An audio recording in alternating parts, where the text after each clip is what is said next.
We are live, and we're live on YouTube. So, look, thank you, everybody who is going to be, in a position to watch the rerun of this show.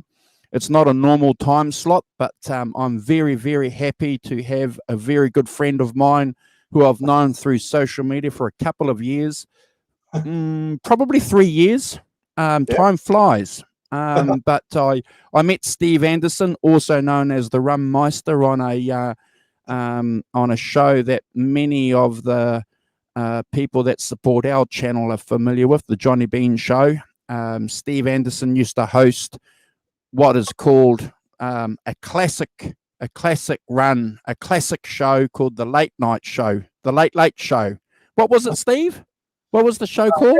The Late Show with Steve Andersen. Yep. Yeah, the Steve Andersen. Yeah, and like that was a complete rip-off of the David Letterman show, which I was a bit. well, if it was a complete rip-off, you certainly made it your own, and very happy to have you come on board and join us. So I'll just put a banner across the bottom there. So just tell us a little bit, Steve, about what you've been doing over the last couple of months before we get into the music. You own your own business. You were telling me that you had a little bit of bad news in your family situation. So if you want to let us know what that is, maybe we can just talk about that, because we're all brothers. We all want the best for people that we know, don't we? Yeah. So I would say the COVID situation was happening, and my mother's health started to deteriorate. So I'd say, she passed away March 25th. My mom, just so everybody knows, was stricken with MS when I was about 13 years old. So for all intensive purposes, my mom had been in a wheelchair for, at least 30 years, probably 35 years. Like actually confined to a wheelchair. It was really sad for my family and friends, and especially my dad, but they did stay married. My dad passed away 9 years ago. But my mom was March 25th. Of course, the COVID thing, that's when that was happening. I guess it went from China to northern Italy, and then all of a sudden it was just south of me and just north of Seattle. So I'm on the southern tip of Vancouver Island, BC, Canada, but it's only a couple hours boat ride to Seattle. Yep. The COVID thing was happening. Then, of course, my mom passed away, and then the stock market crashed, which I do have my own holding company. I am a trading agent. I don't just have my own stock market account, but I'm a trading agent for others. And I actually had to sell everything for everybody. It was a 21% decline. It went sort of 7%.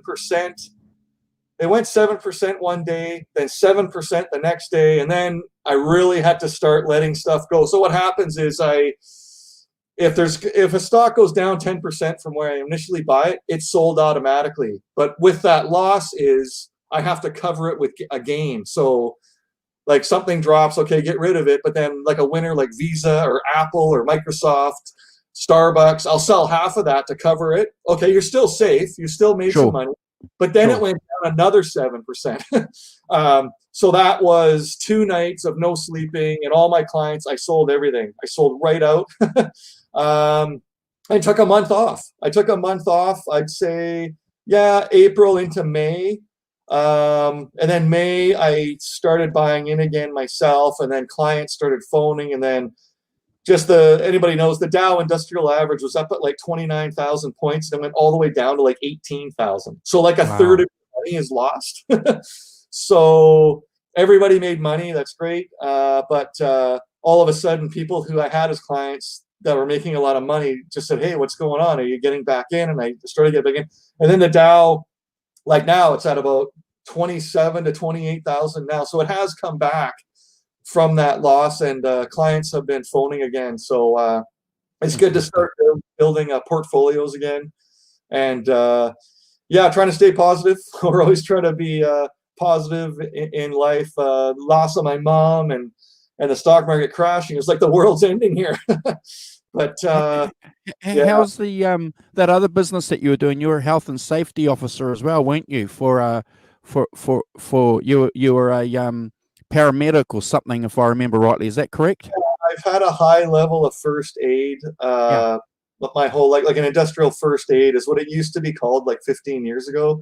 Yep. So I did that. I worked for a food company that had about it went from when I was hired, there was about 8 grocery stores, and all of a sudden there was 32 grocery stores. That's what I did for about 24 years. Wow. So I was the health and safety officer, and I chaired the safety committee, and I had the very high level of first aid. And yes, I've actually been in 2 situations where people like no breathing, no pulse, like essentially they're on the stairway to heaven here. And did the CPR that I'm supposed to do, and they were revived, believe it or not. So wow.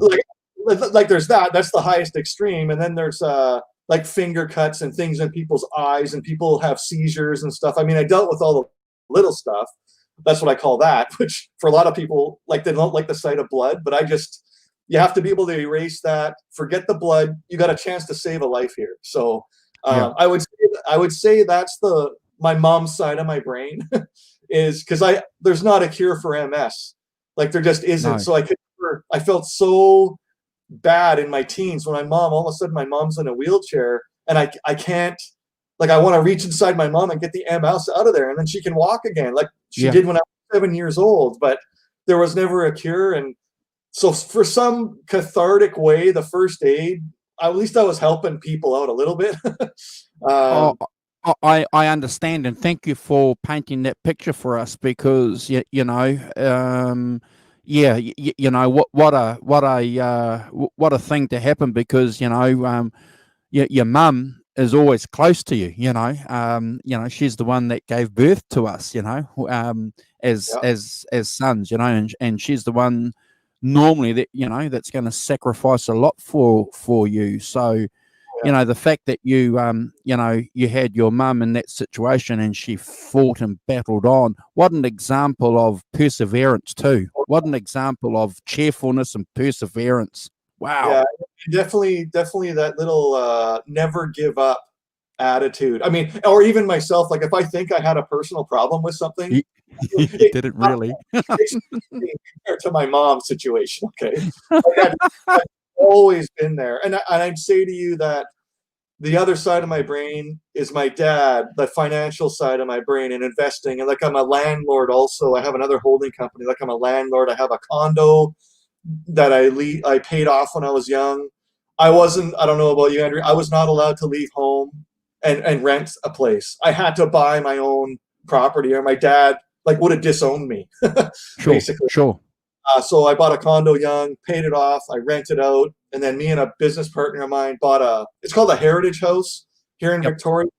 It's like 150 years old. This house, it was built in 1870, this house. Wow. And it has 8 suites in it. So all the rent from those renters pays off the mortgage and above, right? So it's just another side of my business brain. Yeah, is dealing with that. Yeah, being financially independent at an early age is a good example for a lot of people. And in fact, it's probably, a good thing that we should strive for at any stage in our life if we haven't achieved it. It's a good thing to have. I certainly remember when I was a young guy too, Steve. I remember my friends saving for houses at an early age. Unfortunately, it took me a few more years before I got that message. But I do remember my friends saving, and a very good friend of mine, Terry, getting a house when he was 23 years old. And that was just through hard work and not not spending money on things that probably you didn't really need to. But the fact that you had a dad giving you that advice, that's a key thing. Sometimes we forget that. Yeah. It was about probably 6 years into owning that condo downtown where I did realize that was probably the best conversation I ever had with him. It sort of set me up. And I'm not saying anything negative about anyone that rents. and is No. paying a landlord to occupy their space. I'm not saying anything negative about it. Yeah, yeah, I'm just saying yeah. for me, financially in my life, like it set me up. Like I can go travel the world whenever I want. Well, not now because of the pandemic, but Yep. Before the pandemic hit, yeah, you know, I pack up. I'll get to it as we talk about my musical past and everything, but like I'd often go to Sammy Hagar's birthday bash in Baja California, and Well, yeah, I'm looking forward to talking about that because you know that's one thing that you have mentioned before on the Johnny Bean show, and you know a couple of years ago I think on your Facebook page you posted some pics there with you know, so you were there a couple of years ago. You've been to Brazil and had a photo taken especially for your dad, and you took your dad's portrait. You know, these are all great stories, and what I want you to understand too, Steve, is that while you're presenting and telling these stories on social media, people halfway around the world are picking up on it. People are remembering it. You know, people are going, wow, what a cool story, and remembering it. So, you know, I like to focus on that because we all know social media has a lot of positive benefits to it, but it can be a nasty place sometimes, a bloody nasty place. And I think as musicians and music fans, we have a responsibility because of that creative aspect to our innerness, our inner self, our soul, that we can try and change social media into being a positive place.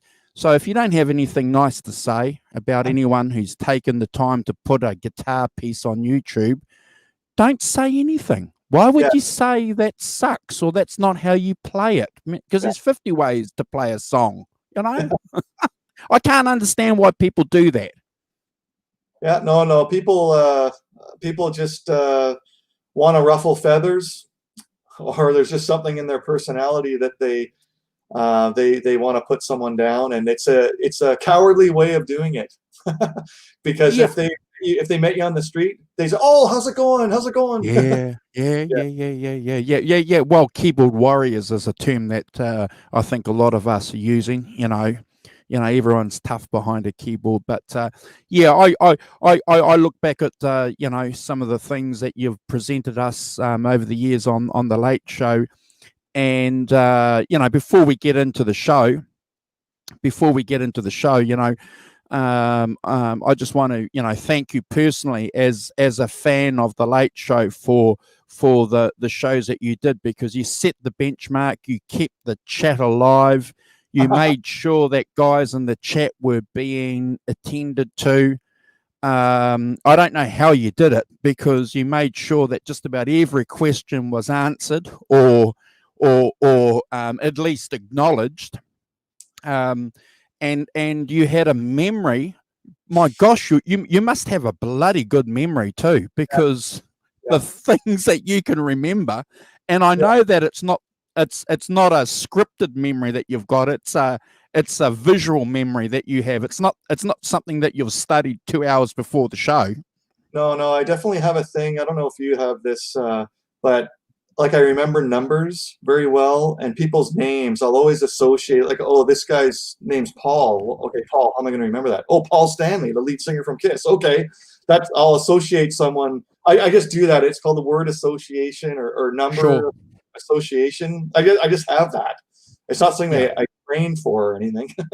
Yeah, I'm a little bit like you in my professional occupation. I'm involved in sales, and you know, I know everybody that I deal with. I remember people that I've dealt with 2, 3, 4 years ago. I know their names. I have that ability, and that's my job. That's my profession, to know people and to know names and to remember things. And you know, without, you know, blowing my own trumpet, you know, that's why I'm successful in my profession, because I do take that time to take care to know those kind of things. And you meet people, you know, that really don't care. And I suppose it's the same with any profession. You get different degrees of people. So yeah, I certainly recognize that in you, your ability to and also your ability to remember a comment that someone asked 3 or 4 weeks ago, to bring that up and answer it too. That was phenomenal. Yeah, yeah, I know. You're obviously successful in your business life because look at all the guitars behind you. I don't have 30 guitars like you, though. You're But a 10? yeah, yeah. Look. I'm a little bit like you. I think, Steve. I think we just want to make sure that social media is something that we can enjoy. We've got Guitar Hack in the chat saying hi. We've got Quentin James in the chat saying hi. Guitar Hack does a bloody good job on his channel. He's uploading stuff regularly. He's interviewing people. He's in fact, he's been on our show a couple of weeks ago, and I just sit back and I just admire the fact that I know these people, and in a weird kind of way, Steve, they're friends, even though we've not met. We're friends, aren't we? No, I didn't think I'd be on someone else's show and had my own show on his show. Never even met. Well, I suppose that leads me to one of my questions. Because that show was darn popular, and I know for a fact, because I'm in touch with a lot of those guys on through social media, and the respect that you have, the Rummeister, the respect that you have within our small community. Why haven't you done your own weekly show? Tell us why you haven't. So I definitely say it was on my mind to do something for sure. And it was just my mom's health, then the COVID, and then my business stuff. I mean, a lot of guys are making money doing the YouTube shows. And I hadn't even thought of that when I was first watching YouTube. I didn't even know what that meant. Okay, well, some companies put ads up and then they pay you based on subscribers, and I had no idea about that. I watched Johnny Bean's show to learn about the Kramer 5150 because I said, why can I not buy one of those? Yes, that was the whole thing. So I used to sit, this TV back here, I used to sit on my couch on a whole Saturday, an entire day, watching movies, playing video games, whatever, and I'd put, this screen here, I'd put Johnny's show on, reruns from years ago, and I'd hit play, and I'd just wait. And as soon as they mentioned the Kramer 5150 or started talking about it, I'd stop what I'm doing and come and watch, because I was trying to learn. So that's another business I have. I actually build Kramer 5150s, right? So, wow. Yes. So I've got 5 builds happening right now. And wow. So I was just learning, there's so many, it's just bizarre to me and amazing at the same time. I don't know what to call it exactly, but just how fascinating that guitar is with all the stripes and where things stop and don't, and parts that you can't get anymore. But if you look really hard, you can. And that's what that whole thing was about, was just learning about that. And Dave Nesdahl had a great collection, and Rob Johnson and other guys. And I was jealous and mad at the same time because, oh my God, okay, so there's this company, Musicraft, and I can get a body and a neck. And so I did it. I ordered a body and a neck, and I started getting the right parts. And all of a sudden I built a guitar. I was like, holy cow, out of nowhere.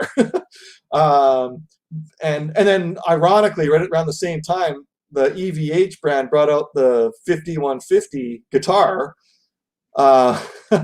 which you have one right there. Yep. There it is.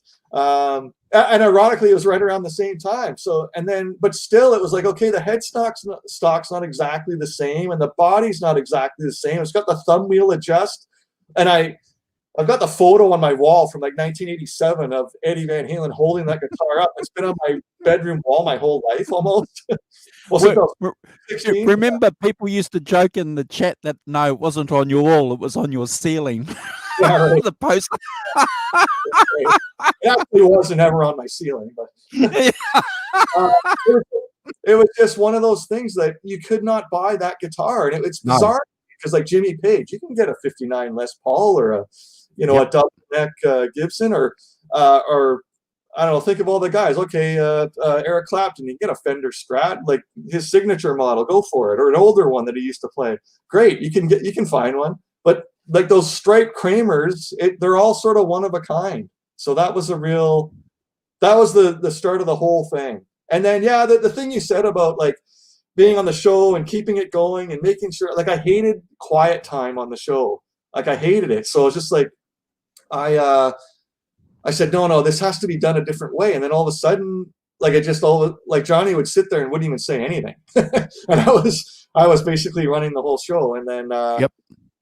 Yeah, that's how that whole thing sparked. And yeah, definitely, I've thought about doing my own show, weekly show or something. And yeah, I'll come up with something at some time. It's just like I have the stock market world I have during the week, and I have the properties that I'm renting. I have like 15 tenants that I'm on call to right away, like if a plumbing problem, electrical, any of that stuff. Like it's just chaos, right? So I'm just sitting here.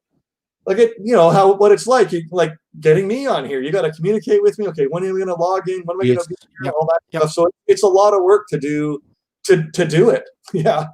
Yeah. Well, you're right. Just to get two guys talking about guitars and music halfway around the world from each other. Yeah, it takes a little bit of planning. But look, if you ever decide to do a show, please let us know, because we would love to help spread the word, and I'm sure a lot of your friends through social media will be stoked to hear that, because, I know you're a humble guy, but it's important for us to tell people, what people say about people in a positive way. And, you've got a lot of friends out there, a lot of guys who admire what you've done, the generosity that you've displayed to a lot of the co-hosts on the show that you've done. It's just phenomenal. And and people still talk about it, because that show, I'll keep saying it, set a benchmark. You were having polls. You were keeping other people honest on the show too. You're always bringing it back to the topic, which is good, because yes, that's the great thing about YouTube shows. You can go off on all these tangents, but it's also important to sort of come back to, because otherwise, nothing really gets discussed. Yeah, so basically what happened was, it was Friday night. So Johnny had his regular show at 5 o'clock Pacific, because he's in California, same time zone as me. And then we used to go Friday night late, so he moved it to Saturday. And of course, like for you or anybody watching that's going to watch this, the main thing for me is that if you have a chance to play live music with people, go do it. So for me, that's what I do Saturday. He moved the show from Friday to Saturday. I'm sorry, guys. Like I have to play music on Saturdays. That's just what I do. And as much as I got my business life and everything else, I still like to be able to, I'm on the Fender Guru show. I better have a Fender Stratocaster. It used to make me laugh, because towards the end of the show on the Late Show, Johnny Bean used to start talking like this. He had to whisper, because he couldn't talk loud. Right. And that was funny. It was look, fantastic show. We won't talk too much about it, because we could go on about it, but I think it's important for you, Steve, to know that once again, you've got a lot of friends out there, and you're highly thought of, and you've been also responsible for a lot of guys making guitars too. You've said it a lot of times on the Johnny Bean show. You've said it. If I can make a guitar, you can. You've said it. And also the information that you gave out to people. You were quite happy to share the details, the width of the tape that you need, the color of the tape that you need. You were even keen to give opinions on pickups, that you could put in there, and types of Floyd Roses that you could put in there, and and you weren't charging for it. No, that's Caleb. Caleb gets all my Floyd Roses. When I do an guitar, the Floyd Rose goes to Caleb, because I get the 1984 reissue Floyds pretty much put on most guitars. There it is. Nerd Halen. What a story. What a story. You know, I'm sitting there watching that show, and he's talking about this thing of Nerd Halen, of wearing glasses and acting like geeks on stage. And then a couple of years later, he's a VH artist. Holy cow. Yeah, he's playing live at the Whiskey every week. How did that happen? How did that happen? Exactly. And he does thank me for that, by the way. He always gives me some credit for that. That it was just a seed in his brain, and like every week chiming into the show on Fridays, and then all of a sudden, he has a band and he's playing live at the Whiskey, and what just happened? Like, yeah, and also I loved it too when you were asking him when he would go on road trips, you know, and he'd call into get animal fries or something, In-N-Out burgers, you know, that was hilarious how he would drive along showing, you know, and I'm sitting here in New Zealand going, what are we watching? I'm like a couple states north of him, and you're across the Pacific down in New Zealand. Yeah, watching the guy go through an In-N-Out burger getting his burger animal style. Yes. Oh my gosh, I just what a show. What a show, man. What we had some good ones. Oh my gosh, did you what? But anyway, look, semi-seriously. So look, I'm going to jump in, and look. I know that you're a great Robin Trower fan. I know that you speak about Bridge of Sighs with fondness. Oh yeah, and you know, that's probably one of the top 5 albums that were instrumental in your development as a musician and as a music fan. Do you want to give us a bit of a background, Steve, on the who, why, and how of Steve Andersen and music? Yeah, so I mentioned to you before we went live, I kind of have everything set up here musically in my life, and Robin Trower is in the list. He's down the line a bit though, because there's a lot of music before then. So I guess I'll start. I'll start in the beginning. I'll just grab the stuff as I go here. Yeah, please do. Yeah, you're right, Warren. Johnny Bean show is a great channel. So more recently, I've been collecting vinyl. It's a new thing that I've been doing, and of course, eBay is a really easy way. If you're looking for something, you can find it. So that's a new thing I've been doing, is collecting vinyl, like first pressings. Like if it's a U.S. band, I'll get the first pressing from the U.S. Or if it's like Zeppelin, I'm going to get the U.K. version, right? So anyway, so when I was the first music, I was born in 1971. So as far as the Beatles go and the Rolling Stones, I know you had like number of shows about the Beatles and the Stones.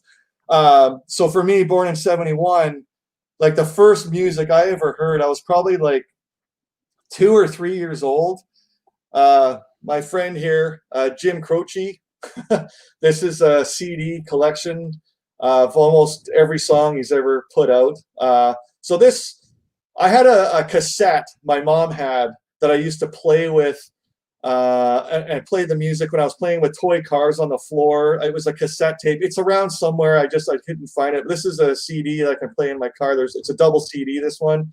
Yeah. The 50th anniversary collection, Jim Croce. Here's vinyl. Same photo session. This is how I remember the cassette I had was in color, but so this is from the same photo session with this blue work shirt, basically. Jim Croce. Just for people who don't know Jim Croce, it would fall under the folk category of music. It's pretty much him on an Ovation guitar, and he had a lead guitar player. They were both killed in a plane wreck, a small plane in like 1973. I think his biggest hit would have been Bad Bad Leroy Brown. So I don't think he really even saw the fruits of that work when Bad Bad Leroy Brown became a hit. He had already had the plane crash. And anyway, just for me, Warren H is mentioning Bad by Leroy Brown is a fun song to play. So just for me, guys, the one song that stands out for me, what would be my favorite song that I'd play for someone? It's called I'll Have to Say I Love You in a Song. Yeah.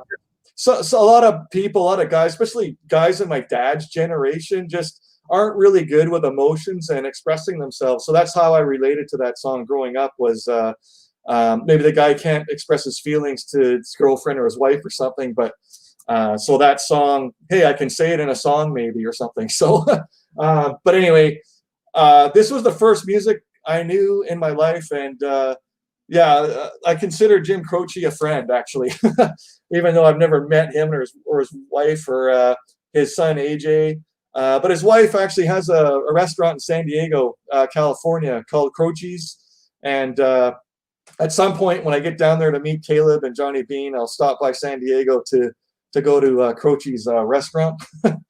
I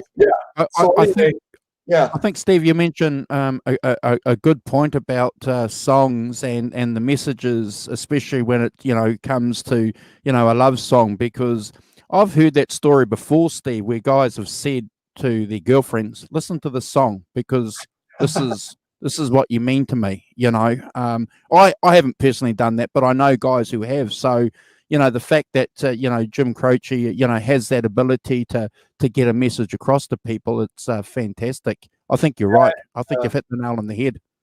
Yeah, and Guitar Hack saying "Time in a Bottle" is an amazing song, and yeah, it's it might not be British blues or anything, but anyone that likes stuff on maybe the acoustic Zeppelin side, I would say, might be able to relate to that music if you're to actually give it a listen. I'm going to say that about every piece of music I present here is, just have an open mind and give it a listen, because you might find something. I mean, I do that all the time. I can grab any artist and put an like even on YouTube and play an album, and there's always a song in there out of a dozen that I actually go, hey, that's pretty cool, that I never would have even thought about. So give the Jim Croce stuff a scan, and I'm sure guitar playing wise there's some pretty neat stuff in there too.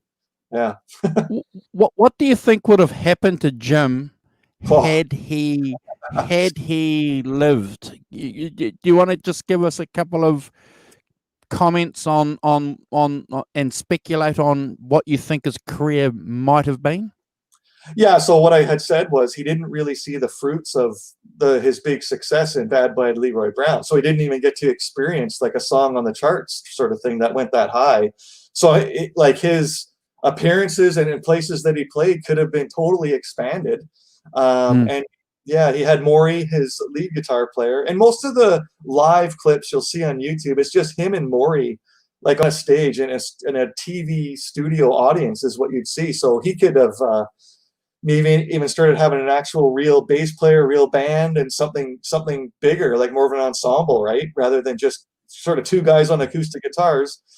Yeah. But personally, I really like that, because that's kind of like the unplugged stuff we saw in the early 90s, like back in the early 70s, right?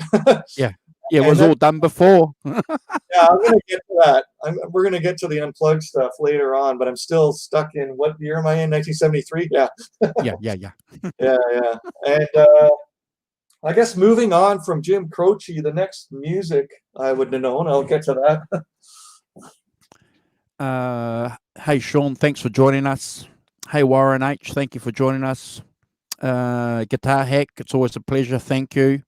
And Quentin James, thanks for joining us. Yeah. So I guess, like you guys, you're talking about the Beatles and the Stones, guys who are maybe born in the 60s or 50s. That's their stuff, right? And so Jim Croce was my introduction basically to music. And being a kid of the 70s, I mean, there's no possible way you would not have had a moment where those painted faces of the New York band Kiss would have not made some kind of impression, whether you liked it or not. Yep. That's fine, right? But for me, one of the great records out of that whole thing, this is Ace Frehley's solo album from 1978. Yep. So a lot of people don't like Gene Simmons and the money grabbing, or they don't like Paul Stanley. But for me, Ace Frehley holds a lot of weight with me, and especially for this show, being the electric blues show, I'm sort of calling it myself, and the British end of it, just give this one a listen, anybody out there, to the Ace Frehley solo album. He's a very bluesy player. Kiss's first record was in '73. I did not know of them until about I was 5 or 6 years old. I was at my cousin's house. We went down the street to a friend of his, and I went to the guy's basement.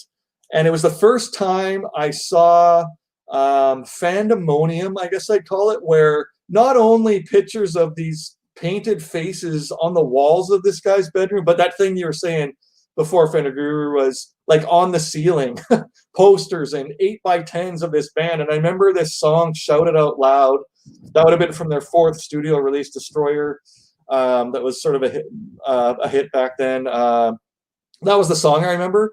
But my guy in that band was Ace Frehley. So this is me, like, you know, I'm 9, 10 years old, and 1980, playing air guitar before I was actually playing guitar. This is the album I would have been air guitaring to. And but there's a lot of great blues licks that he plays. I know guys that, you know, love Eric Clapton or Robin Trower and all the British blues guys. That's great. But Ace Frehley plays a lot of cool blues stuff, and kind of the same vein as like an Angus Young. It's in that sort of vein, and I definitely know when it's him. And he still performs. I saw him play live in Seattle, January of 2019. Like, wow! And I was front row. I had not this copy. This is into the vinyl stuff. So this is 2014. They reissued the entire Kiss catalog. So I only have the Ace Frehley years in makeup. He left in 1982, and I forgot about Kiss, and I followed Ace Frehley. So for me, I was front row, and there was a record store around the corner. I bought the record for like $10, and I had it, and I dropped it right on the stage in front of Ace Frehley when he was playing a copy of this. So this record holds a lot of weight with me. Favorite songs is a song called Snowblind, not the Black Sabbath one. This is Ace Frehley Snowblind. There's Rip It Out. The big hit off this was called New York Groove, but it's probably one of my least favorite songs on it.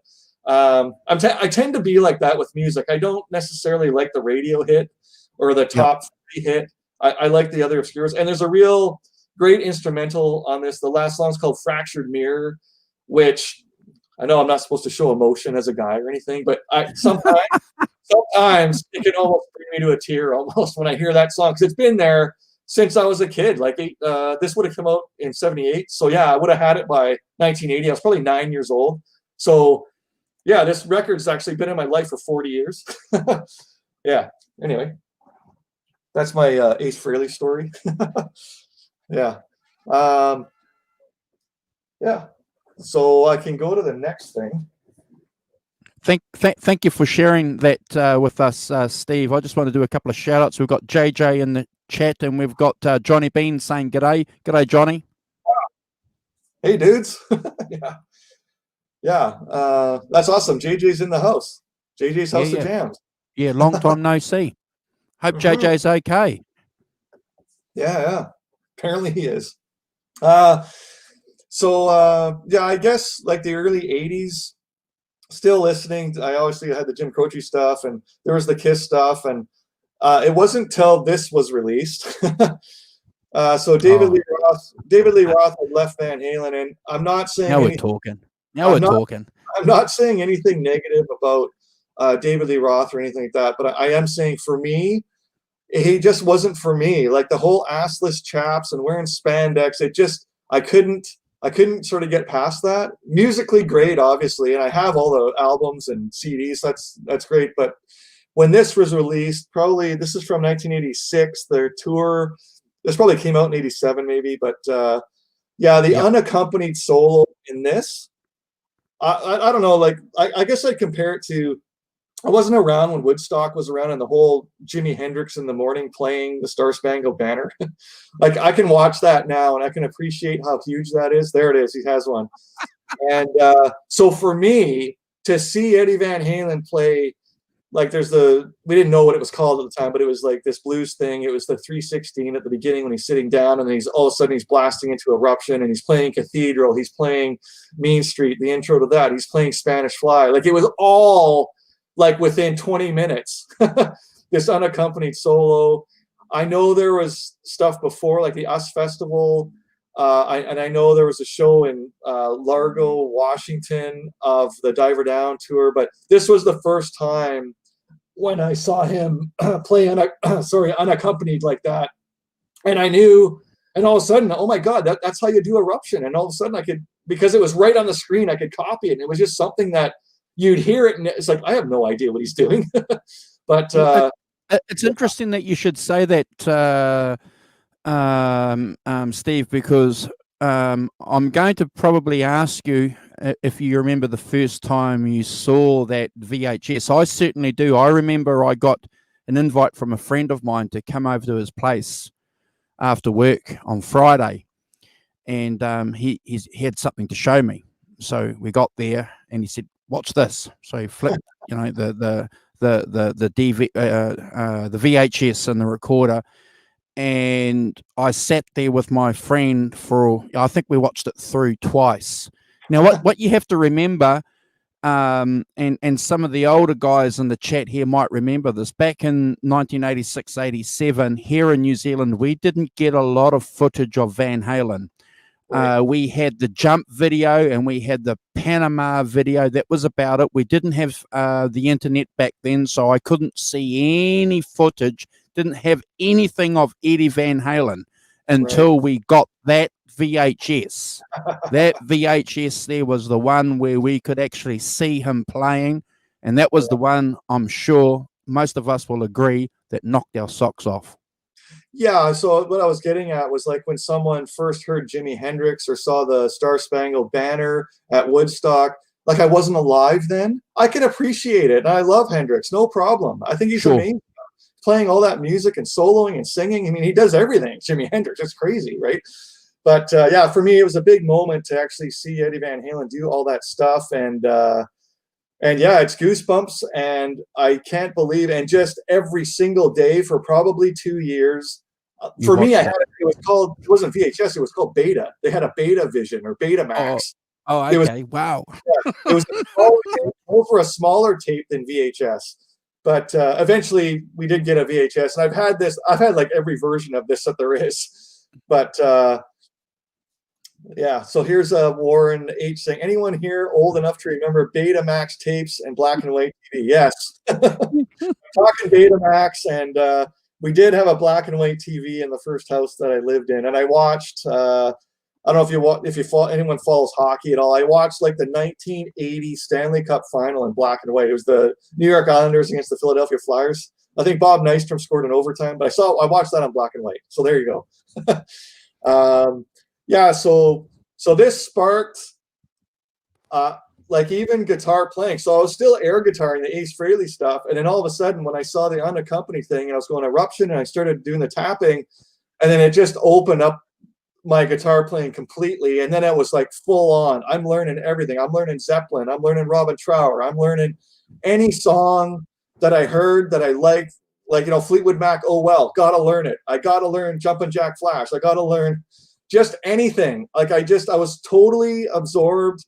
I still played. I was playing soccer at the time. I still did that to stay fit, but otherwise I was at home sitting down and just learning song after song after song, and so you were learning these songs and these riffs the old-fashioned way, Steve. Yeah. You were listening to the song, and you probably had an idea about pentatonic scales, and you were making a pentatonic scale fit into what you were hearing. That's how you were learning the songs. Yeah. I had about 5 guitar lessons from a good buddy of mine. His name's Grant Russell. I went to high school with. He got a custom made Jackson, like purple marble paint job guitar. This Jackson, it was pretty cool. At the time, it was like $3,000, and that was probably in 1989 or something like that. So that was right in that mode of, okay, these notes that I'm hitting at the 5th fret, this run here, that's the pentatonic scale. Oh, okay, I can do that at the 2nd fret. I can do the 12th fret. And so it started to give me names for what I already was kind of playing. It was already giving me the names. And then like just how many things are right at that fifth and seventh fret with your ring finger, like everything from Waiting for the Bus, or I'm trying to think of all these other songs that are just in that spot, or stuff up the second fret, and then I sort of tied it all together. And then when I solo, like why when I listen to Angus Young or I listen to the Scorpions, why do the solos always sound like they fit? Because okay, the progression goes A, C, and D, while the runs that he's playing solo wise are following that pattern. So all of a sudden, like I was talking to you about names and numbers that I can remember, all of a sudden the whole thing became math to me. Where okay, can I ask you one question before you continue? Did you think that this can't be right because it's too simple? It shouldn't be this simple. Good. I like asking that. It shouldn't be this easy. It's supposed to be harder than this. So I'm glad you went through that. Yeah, and just understanding, going from being with a tennis racket, pretending I'm being Ace Frehley on my bed, like that's serious. I actually used to do that, and then all of a sudden, I had a tennis racket too. This is the sounds of the frets as I run my finger higher up these frets. This is the sound. Okay, and once I get past the 12th fret, okay, there's another octave. So, and understanding that, like a 24 fret guitar is 2 complete octaves on each string, and it just math, and just how, like, it seemed to be like 2-3 different places I could play something. And that was always interesting too. Was my next thing was I was collecting live performances on VHS. Okay, Jimmy Page. Well, I used to play the Rover in this spot, but he's playing it up on the 2nd fret, the main riff. Oh, okay. Well, oh wow, I can place things in different spots. So I really got into that for a long time, which would have started with the Van Halen thing. Seeing that live was the Live Without a Net. Just that sparked that too. Like, okay, Steve Vai did in Guitar Player magazine, he did a transcription of Eruption, which he actually did the whole thing on the wrong string. He did the whole transcription higher up, like on the G string. But when I watched Eddie play, he was definitely starting at the 2nd fret on the B string. So like, wow, Steve Vai was wrong, and that guy's a professional. So that changes things too, because now every time I want to learn a song or something, I can go on YouTube now, and guys are playing this stuff. But I'll go to the live concert of like Richie Blackmore playing Mistreated or something. Oh, okay, that's where he's playing the notes. Oh, okay, cool. So and if people don't know this, I suppose the connection for EVH and the British Electric Blues Show is that Eddie Van Halen could play just about every Cream song, every Cream solo, note for note. And we're lucky enough to have a couple of YouTube clips out there where Eddie Van Halen is on a radio interview and he's playing Crossroads note for note. He's just, killing it. And a couple of years ago, he's been interviewed by some woman for the Smithsonian Institute, and she's trying to say, that he was influenced by Jimi Hendrix, and he growls. He says, no, wasn't Jimi Hendrix. I wanted to be Eric Clapton. Eric Clapton was the man for me. So I think that's probably a good point that we should always remember, is that he was a Clapton nut. Well, interesting while we're on that, interesting that they never played together. It could still happen. It could still happen. I hope it does, man, because that's going to be the next question. One of the, a question I'm going to ask you. What's the future for Van Halen according to Steve Andersen? So you can answer that now if you want, or later on. It's up to you. I always creep towards the past. Actually, Johnny Bean's been chiming in about an old VHS tape he had of Live Without a Net that was unedited. Because Live Without a Net, like, is missing the song Dreams. They would regularly play that song. They would, there's a version of Best of Both Worlds where they go into Addicted to Love by Robert Palmer. Yes. Which I'm also a big Power Station fan with and the guys from Annie Taylor. Yeah. And one of my favorite drummers, Tony Thompson on drums. So for me, Van Halen, one of the things that was happening when David Lee Roth left was, before Sammy Hagar joined, they were going to do like an all-star record. where they have like Pete Townsend come in, or maybe Phil Collins do a song. It could be anybody like come in and do a song. So they could do like a whole album, like 10, 12 songs. And what I want to see is for them to do songs they used to do like before the first album came out, like the songs they used to do in the club days. Like if they used to do Mississippi Queen. Well, get a guy from Mountain to appear on the song and cover it. Do like do a covers album. I'd love it. Everybody would. Everybody's gonna buy it. So interesting enough, Ace Frehley's been doing that. He has a series right now. He's doing Origins. He did Origins Volume 1 a few years ago. He did recently was just released Origins Volume 2, and he does some amazing songs. He does Space Truckin'. He does Good Times, Bad Times. He does Politician, a list of songs, Lola. So I'd like to see Van Halen do that. If they're not going to pump out any new material with the lead singer, just do a guest album. Well, look, we know that Eddie Van Halen can play the blues because, you know, that Blues Breaker jam that goes on for 8 or 9 minutes on the Starfleet project is phenomenal. You know, he's playing with he's the Queen's guitarist, Brian May. You know, that's phenomenal. Yeah. You know, I love that instrumental. But look. Yeah, I'm sorry for interrupting, but look, I'd love to see anything from Van Halen. I think we all would. Oh yeah, no, and exactly what you just said. I mean, back to this watching live videos. I collect Van Halen concerts on DVD. Like they come up on eBay or other places.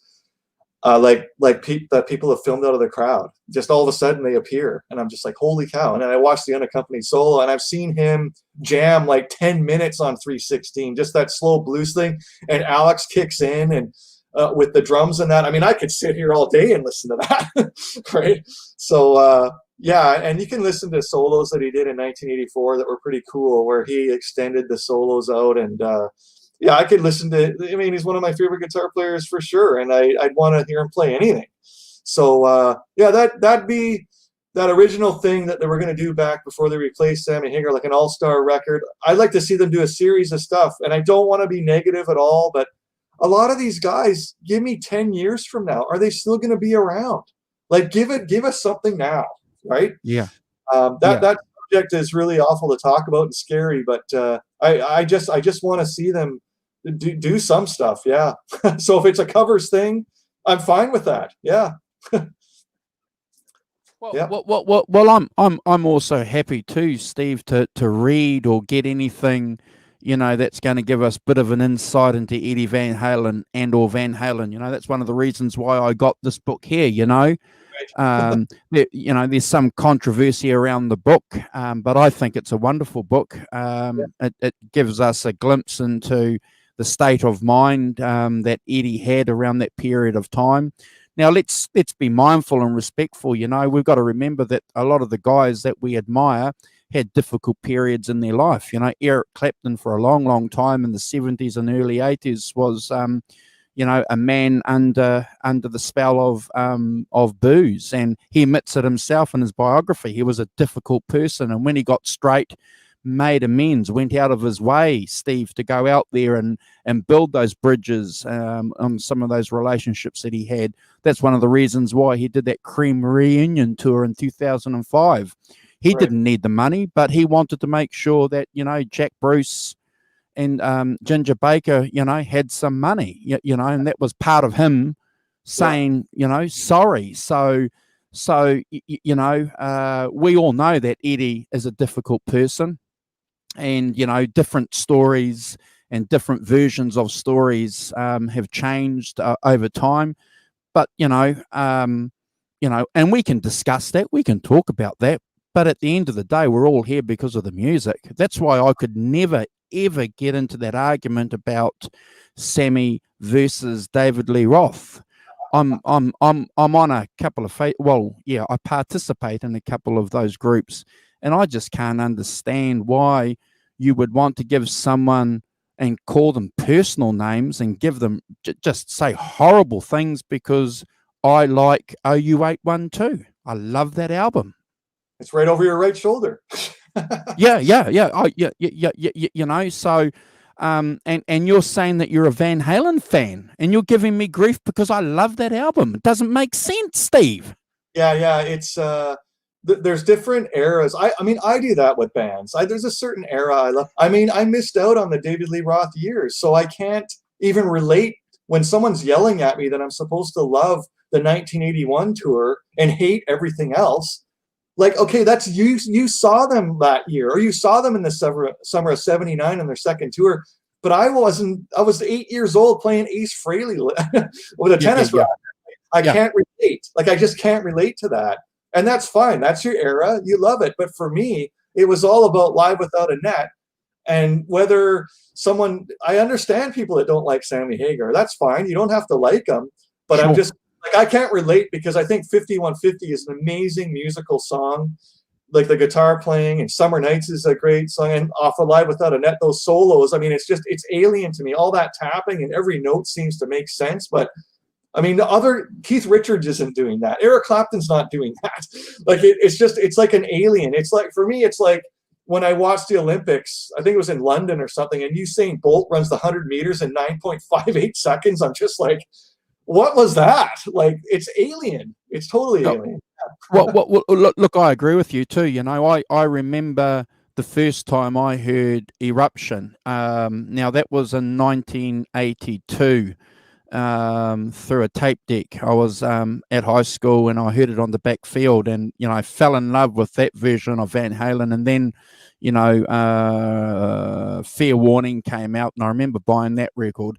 But I remember when 5150 came out, I would have been maybe 19, 20. I remember buying that album, dropping that first song, and Sammy goes, "Hello, baby." And I'm going, wow. You know, that was the album for me. And I just, yeah. So you either get it or you don't. I mean, the first thing I saw from that, there was a live version of Why Can't This Be Love, I think from Buffalo or somewhere. And it was on MTV, and it was like the first thing they released. And I'm being honest here, I didn't like it that much with the key. I'm not kidding. And it wasn't until what you were talking about, I got the album and Good Enough Hits, or like Best of Both Worlds. I think Dreams is still an amazing song. I mean, how can you not like it, right? Love like, it. Yeah, that was actually our high school graduation song in 1989. Yeah. Yeah. So yeah, it's just eras. I mean, people do that with Metallica. If the first 3 records with Cliff Burton on bass, if it's anything after that, they want nothing to do with it. And so in that way, I can understand. As a Kiss fan, I like it with Ace Frehley, but all these other guitar players they've had don't even hold a note to what he did with all the bluesy stuff he did. Right? Yeah. So it's just, everybody has their thing. It does it for you or it doesn't, right? Yeah. Yeah. But I suppose the point that I want to make too, while we move on, you know, is it's again, I suppose it's the responsibility we have as music fans and musicians, you know, just, you know, if you haven't got something nice to say and you don't agree with it, just say, look, you know, I prefer this era over this era, and this is the reason why. Don't call me names and, you know, attack me for my parent. You know. It's for example, for me, it's like the Beatles. Like, the Beatles is the greatest band ever existed, and invading and coming to America and everything and all that. But like, I was born in the 71. Like, they were already split up in 70 or something. Like, it has no weight with me at all. Like, because they weren't even a band at that point. And that's 70. I would have never listened to it anyways till the 80s. And by then, I mean, I'm in Van Halen land by that point, right? So, yeah, it's just just certain eras will do it for you, or they won't, right? Yeah. Yeah, I think I was a little bit lucky, Steve, because, you know, I had uncles that had record collections. So when I was growing up, you know, I was listening to Beatles for Sale and Get Your Yayas Out and Peter Green's Fleetwood Mac when I was 13.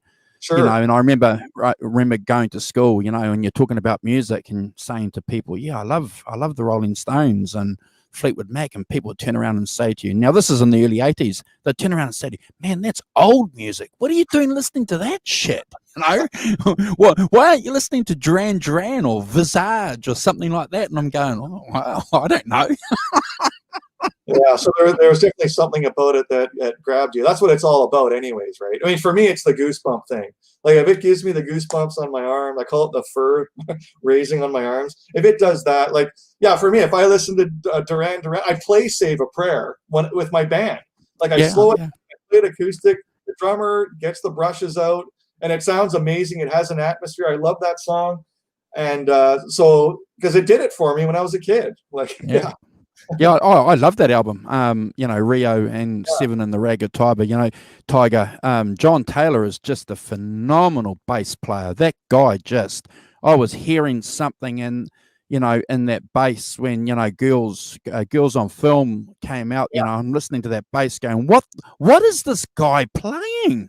Yeah, exactly. So I definitely had that with the Power Station too. Andy Taylor's guitar playing and the drumming of Tony Thompson. Yeah. It was magical, right? I just said that and I got the goosebumps. You can't fake this. Get it on. Don't. Yeah. Oh, yeah. It's just huge. Phenomenal. I don't care about how they recorded the drums or adding reverb or whatever. It sounds amazing. I don't care what anybody says. Yeah. Steve, isn't it a shame that we didn't have Robert Palmer at Live Aid? Isn't it a shame he couldn't have been there? What a shame. Yeah. So right there it is again, right? It's just like the Van Halen thing. Okay, they replaced the lead singer. It's not the same vibe. But then interestingly enough, like, look, one of the biggest rock albums ever, like Bon Scott passes away, Brian Johnson comes in and AC/DC Black and Black. I mean, it's just amazing. Love that album. No, it's amazing that lead singers replaced, and that album, like, it just every single song is huge, right? Yeah. Oh, yeah, I love it. I love that album. Every single. Yeah, I think you've hit the nail on the head. How can a band? Not very many bands out there can do an album of where you can say every single song is fantastic. There's not very many. No, there's not. No. So I just got a piece of memorabilia to show you. Hold on. Awesome. Yeah, no problem. Cheers, Warren. Kiss after race was spotty. Yeah, I'm going to agree with you there, Hack. So it's one thing to get like VHS tapes of concerts and watch your favorite musicians play their songs. So the very first concert I attended, the very first one, would have been that album over your right shoulder, the OU812 tour. So that album would have came out in May of '88. So supporting that tour, it was called the Monsters of Rock. It was Van Halen was the headliner. Before them was the Scorpions. There was Dokken. Metallica would have been the Master of Puppets tour, but Cliff Burton had already passed away. So the replacement bass player was there, Jason Newsted. And there's a band called Kingdom Come was the opening band.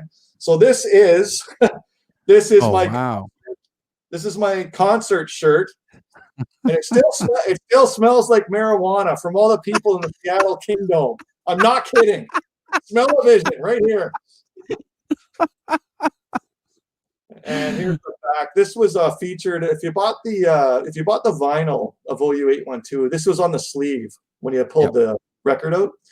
Yeah. So it's in pretty good shape actually, considering this is 1988. So that's 32 years ago. Holy cow! Can you still fit it? This thing? Not if it's not. No, this is a large. I'm an extra large. Okay. All right. Okay. Be tight. Okay. Well, at least it's not 3XL or 4XL. Yeah. Right. Yeah. But anyways, So this is the tour after the DVD or the VHS Betamax for me, the Live Without a Net. All of a sudden, I'm in the second row in the Seattle Kingdom, which actually doesn't exist anymore. They dynamited it a few years ago and it's gone. But like to work my way up to the second row and there's Eddie Van Halen, like the baggy pants that he wore on Live Without a Net. They were green baggy pants and a blue tank top is what he had. And there he was right in front of me. And there's the Kramer 5150, like right there. Like it's just, and it was my first concert. So it was kind of, like I was in the Kingdom for like 12 hours because there's 5 bands. So if you think about that, and when you go see, oh, okay, I'm going to go see, I don't know, Deep Purple or something, like the Reformation, and maybe Steve Morse is on guitar or something. Okay, well, okay, that's great. You got to see them. That's great. But I mean, I saw 5, like Kingdom Come wasn't a known band, but there's Metallica and Dokken and the Scorpions and Van Halen's the headliner. That's a pretty big 4 bands at that time. So that was the biggest concert of '88 for sure. To see. And yeah, so pretty tough to follow that. Like, as I went to that was my first concert. So everything after that, it's kind of like, okay, yeah, okay, I saw Van Halen on the Forunlawfulcarnalknowledge tour, and they had an opening band. Well, it was actually Alice in Chains, which was fun. Alice in Chains, which funny enough became the next thing with the grunge stuff. But it goes by fast. You go see a band, it seems like it goes by in 40 minutes, even though they play 2 hours. But this show, the Monsters of Rock, it was just like 2 hours of all these bands. So yeah, it was pretty amazing. First show to be at. Yeah. So how old were you, Steve, when you went to that gig? Yeah, it was in July of '88, so I would have just turned 17. That was my first concert. Wow. Yeah. Yeah. Wow. And that's when you wanted a 5150. And how many years did it take you before you finally got your 5150 after seeing it live in front of you? So 2017 from 1988. So cruising in on 30 years. Yeah, it's retarded, isn't it? Just because you could never buy one of those Kramer striped guitars in the 80s, you couldn't buy them in a store, and that's what I actually like about the guy. And I have all my guitars here, but my Charvel regular electric that I play that I built, it's kind of homage to that. Like, it's basically the 5150, but it's like a Charvel kind of Fender headstock, and it's a Kramer Pacer body for Musicraft, and I sort of built a guitar, and that's all because of him. But I wanted something that didn't have the stripes. So, yeah. I used to do a paper run in the morning, and the paper run was delivering papers to a part of the commercial district in town. And I used to push bike past a shop called Norm's. No, it wasn't Norm's. It was Ware's Music Store. The guy who owned it was a guy called Norm. And anyway, one morning there was this Hondo striped guitar in the window, and it was, a Hondo version, and it had a couple of stripes. And, I didn't know anything about Hondos or guitars or anything, but I knew Van Halen. I discovered Van Halen through listening to Eruption. And I remember standing there with my push bike looking at this guitar for about 5 minutes and it was, insanely expensive. Guitars, back then, here in New Zealand, even a Hondo, it was expensive. It wasn't affordable like musical instruments are now today with the Chinese market that's made it affordable now. You can get very good guitars at affordable prices, but 40 years ago, 35 years ago, it was just unheard of. Oh. Yeah. So we'll go to the next thing here. Hey, DT. Yeah, I think I would have passed out too. Yeah, Johnny. Yeah. So I guess, senior high, grade 11, grade 12, I had a car as soon as I turned, the day before I turned 16, my dad presented me, he brought this car to a soccer practice I was at. He goes, hey, do you want to buy this thing? It's $3,000. It was like a 1971 Dodge Dart brown with a black hardtop. But to pay for that in high school, senior high, I worked at a restaurant, Oak Bay Marina restaurant, Friday and Saturday night. So that gives you an idea of my social life in senior high. I was actually working. So I had that discipline pretty much early on to earn what you want. You want stuff, you got to earn it. And sure. To keep a car running. So anyway, in this restaurant I worked at, as a bellman, as a waiter, part-time, at the end of the night, so Friday and Saturday night, there's a piano player and a drummer that would play live music. And that was great. So at the end of the night, the waiters would want to go off to the clubs and that because they were older than us. We were only like 17, 18 years old. But the only tape we had to play to set up the tables for the next morning's brunch at 11 was always Sade's Diamond Life. Wow. So this part of music in my life is like, who would be your favorite female vocalist? So for me, it's hands down Sade is my favorite female vocalist. I have like her whole collection on CD, and I have all the DVDs. And she has an amazing band. She has an amazing bass player that's been with her since the beginning. This is from 1984.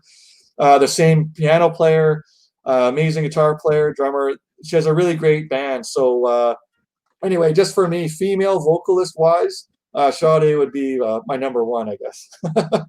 Yeah. Yeah, I remember that first song, "Your Love Is King."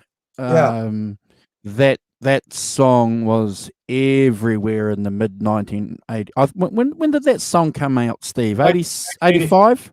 84. 85. Okay, yeah, you know, and she's still playing it today. Oh yeah, and yeah, just an attractive looking onto it. Just yeah. I'm not going to argue with you. Yeah. So you said the song. If I was going to play one song, it would probably be "Your Love Is King" for listeners to listen to. But otherwise, just an amazing band, and good rhythms in the band with the bass player. Yeah, pretty cool. Yeah. Thanks for joining us, everyone. Appreciate your time. We're an hour 2 here. So graduating high school, this is chronologically happening, so this is good. My last name Andersen. My dad was born in a town just north of Copenhagen, Denmark, in 1939. The town is called Hillerød, and that's where Hamlet from Shakespeare, his castle, it's the Frederiksberg Castle. That's where my dad was actually christened. So my dad said to me, "When's your last high school exam?" "Oh, okay, it's geography 12, and it's on Friday." Okay. What do you want to do Saturday morning? Do you want to go to your grad week, or do you want to go to Europe for a month? Wow. So what an option. Do I want to go to my grad week, or go to Europe for a month and land in Germany, go up to Denmark? And I went to it sounds like a book title or a movie title. I went to 14 countries in 28 days in a month. Wow. And so the key with this is when we get to Italy, we went to the Leaning Tower of Pisa, and I went up that, and that was the summer before they fixed the Leaning Tower. They actually had to bring it back because it was actually going to fall over. So it was the summer of '89, and we went to Venice, Italy, and believe it or not, this is a DVD of the concert. I don't know if this is too shiny or what, but it's Pink Floyd live in Venice, Italy. So I'm not kidding you. I'm walking down the street in Venice, and there's a poster for the next night. This is July of '89, Pink Floyd live. Oh my God. So what happened is, you can sort of see it here. They have gondolas in Venice. Or in front of the stage. You can see it on YouTube, this concert. In front of the stage, they had gondolas set up. And then behind that, there was an area where people could sit. But I mean, what a fluke. I didn't even know it was happening. And then all of a sudden I'm in Venice, Italy, and this is happening the next night. And so I was at this concert. So this is where David Gilmour sort of came into my life and the whole Pink Floyd thing. And my favorite song on this tour, this is from it was called A Momentary Lapse of Reason record from 1987, 88, I think. And there's a song called Sorrow on that, which Learning to Fly is a great song, but you can erase the rest of the record. That song, Sorrow, with me is the goosebump factor, and it's just how he hangs on to the notes, and whether there's echo and reverb involved, whatever, it doesn't matter. I just go by what I'm listening to right at the time, and still to this day, it's really made a mark with me. Just how some notes, when you hit them and hold on to them, kind of like the Robin Trower thing in Bridge of Sighs, those notes mean so much, and he's not playing a million notes like Yngwie Malmsteen. I don't need to hear the Busy Bee stuff. Just hit a note and let it hang and reverb and echo, and I get goosebumps talking about it, right? So that's where Pink Floyd came into my life at this point. A little late, but again, I didn't know of Wish You Were Here in 1977 or whenever that came out, or even like I saw pictures or posters of The Wall, I guess, but I knew Another Brick in the Wall, that song, but I hadn't really dived in, and then all of a sudden it starts to escalate from there. So I'll go to the next thing. Thanks, DT, for joining us, and Warren. Yeah. So next, diving into the Pink Floyd, the next time I really went nuts and blew my mind was this is Pink Floyd live at Pompeii this is like 1973, but this is before Dark Side of the Moon even came out. Yep. So, but the big thing with this is the song called Echoes, and they're in the amphitheater. There's no fans or anything. It's just all their equipment's there. They're playing in the amphitheater. And just the notes of that solo that David Gilmour plays, right when they go from all the lyrics of the song, and it's just the instrumental part at the end, it's just like, oh my God. And again, back to these notes that are hanging on. And yeah, so that was kind of a band that I had to go in reverse, really. I had to go from seeing them live in 1988 in the summer, and then digging back to all the way to Echoes, and there's just some really cool songs. The album's called Meddle, Meddle. That was before Dark Side of the Moon, and there's some amazing songs on there. And the goosebump factor, even more so for me than listening to Dark Side of the Moon, which is the big, everybody's got to have it. But for me, it's Meddle. Yeah. I think you're hitting the nail on the head there, Steve. Being here in New Zealand and listening to a lot of English music over the years and a lot of American music, one of the distinctive things that I've loved about the English guitarists is their ability, not to be flashy, but to get that sustain. Peter Green, Eric Clapton, Paul Kossoff, Gilmour that you're talking about, that ability to just make a note sing for me, and I mean this respectfully, is certainly something that these English guys have inherently in them. I don't hear a lot of that with too many American guitarists. Mike Bloomfield might be probably an exception, but generally speaking, I would say that's what I love about the English guys, is that ability to hold a note, that vibrato that you're talking about, Steve. It's certainly cool. Yeah, it is interesting, isn't it? That you can list a whole bunch of guys from the UK that sort of have that.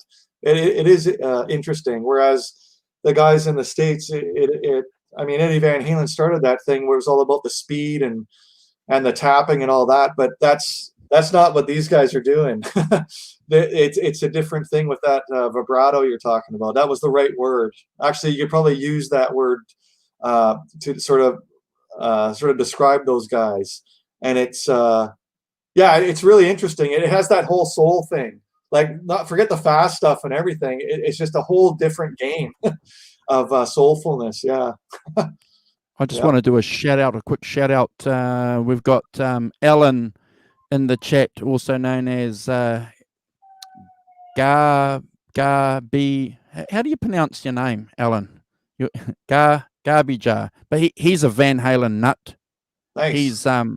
If you guys haven't checked out Ellen's channel, please do. He's got some outstanding instructional videos on some of the David Lee Roth Van Halen licks. He goes into a lot of that stuff in depth, the tunings in particular.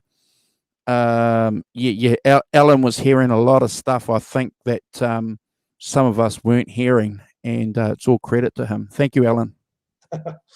Right. Cool. Garby Arge. Thank you. Thank you, Ellen. Nice to see you anyway. So I can't really place this album, but it holds a lot of weight with me for some reason. I don't know what year it would have been. I mean, it came out in like 75, I want to say, but no, 77. So this is Billy Joel, the Stranger album. Oh, wow. This actually, I think it had like 5 #1 singles on it. Like crazy. Yeah. There's like The Stranger, and there's Vienna, and Scenes from an Italian Restaurant is a real favorite of mine. Yeah, this album holds a lot of weight with me, a real favorite. And I like the saxophone. There's a lot of great saxophone solos on this record, and I love the rhythm section of Billy Joel's band. And there's a real thing with Billy Joel, like the next album after this is called 52nd Street. It has Big Shot on it and Honesty, and I really like that album as well. For me, this one holds more weight. And then there was that album called Glass Houses, like around 78, where you can definitely tell that he hit like the pop sensibility, and all of a sudden in the 80s, it's like Uptown Girl and all these sort of poppy songs where it just like this is kind of, there's this album 52nd Street and the earlier stuff like Piano Man, and that's the Billy Joel I like. That's the sort of stopping point, is when like it's still rock and roll to me, like that thing.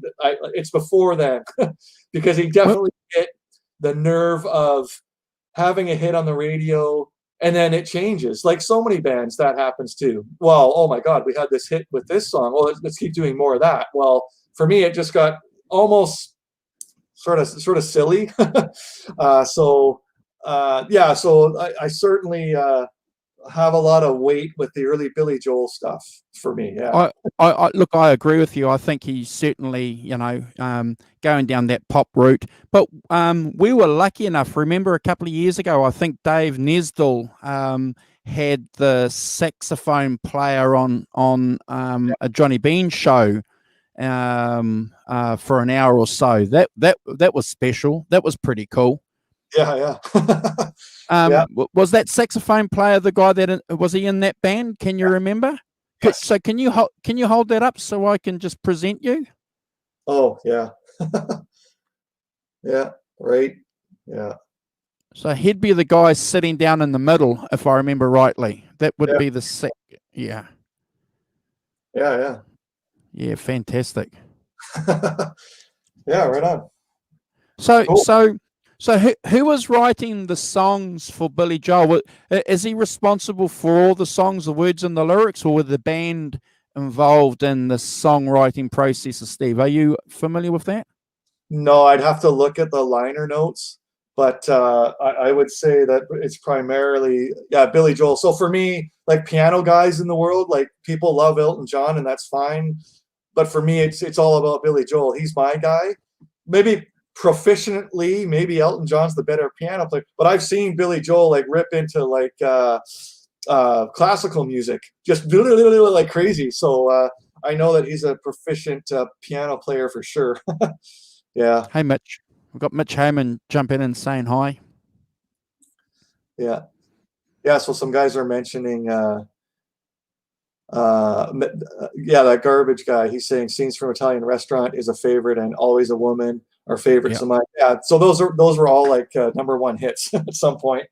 Yeah, so it is really an amazing record to put that many hits on it, right? Yeah.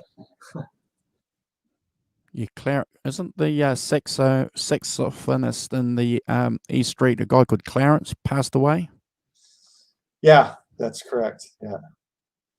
Yeah.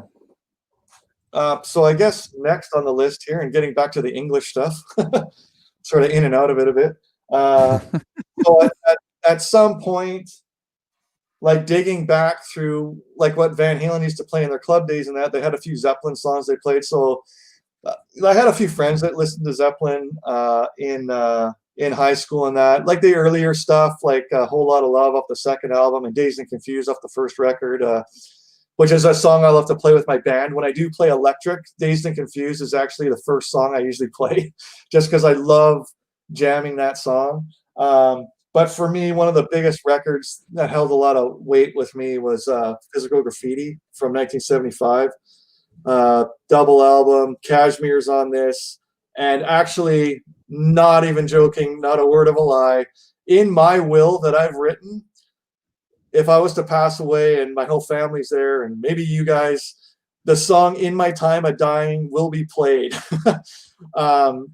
It's one of my one of my favorite songs. I love everything about that song. "In My Time of Dying" is a real favorite song of mine, and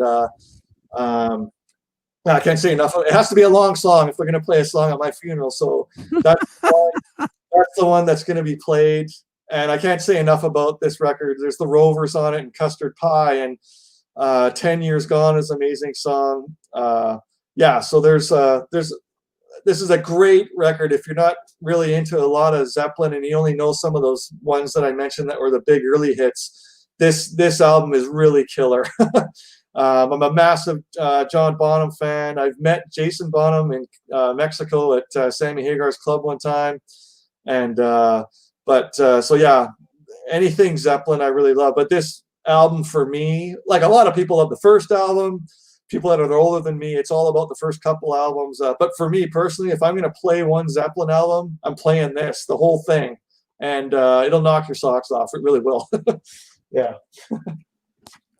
Isn't it the anniversary of John Bonham's death today? I think, yeah, I went to a thing in LA once.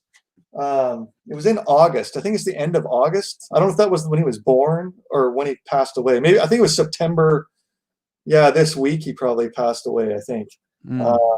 Yeah, so back to 1980. That was yeah, wow. So, I got to do this first one. Right on, Steve. What I was mentioning to you before was really, like with the guys I play music with, is finding songs that I can learn to play with the band, that the audience, I also have to think of the audience, what they're going to like. And anyway, listening, like walking past a shop and hearing a song being played, oh, that might work or something. Also watching a movie. So back in about 1990, this movie came out. This is Rush, one of my favorite actors, Jason Patrick. It's kind of a mellow guy, quiet. Yep. And Jennifer Jason Leigh, obviously, is on the cover here. But this movie, Rush. So anyway, there's a point in the movie, I think it's Dwayne Allman makes an appearance in this. He owns this nightclub. Dwayne Allman is in I think a Mercedes or a BMW. I think Mercedes. All of a sudden, I hear these notes of this guitar going off. And I'm like, what the hell is that? And I just, instantly goosebumps. And I've said it a few times already today. If I get that, I'm all in. So anyway, I'm trying to, and then it came up again. I don't know if it came up. It might have come up again in the movie. And anyway, on the radio in the Dwayne Allman's car, it says, and to bridge the gap between 1974 and 1975. And all of a sudden you hear the hammer-on notes of the beginning of Bridge of Sighs. But I didn't know the name of it, so it's time when how can I figure it out? I got to find that song. So then, this is before I had this. I had it on VHS back then. I found the movie and I went, I got to figure it out. So I waited till the end credits. And then I was looking at the song titles.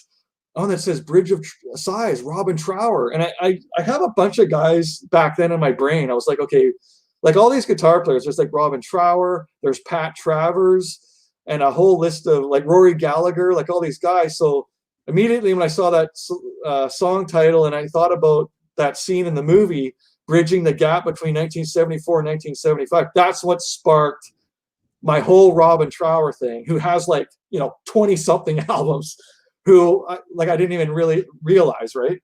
So that's when the Robin Trower came in my life, was when I heard those notes with Dwayne Allman sitting in a car. Right? Yeah. Fantastic. Yeah. So this is the vinyl. So this would have been, I don't know where this one is printed. There's the cover of Bridge of Sighs. So I love that cover. I love it. Yeah, that's Chrysalis Records.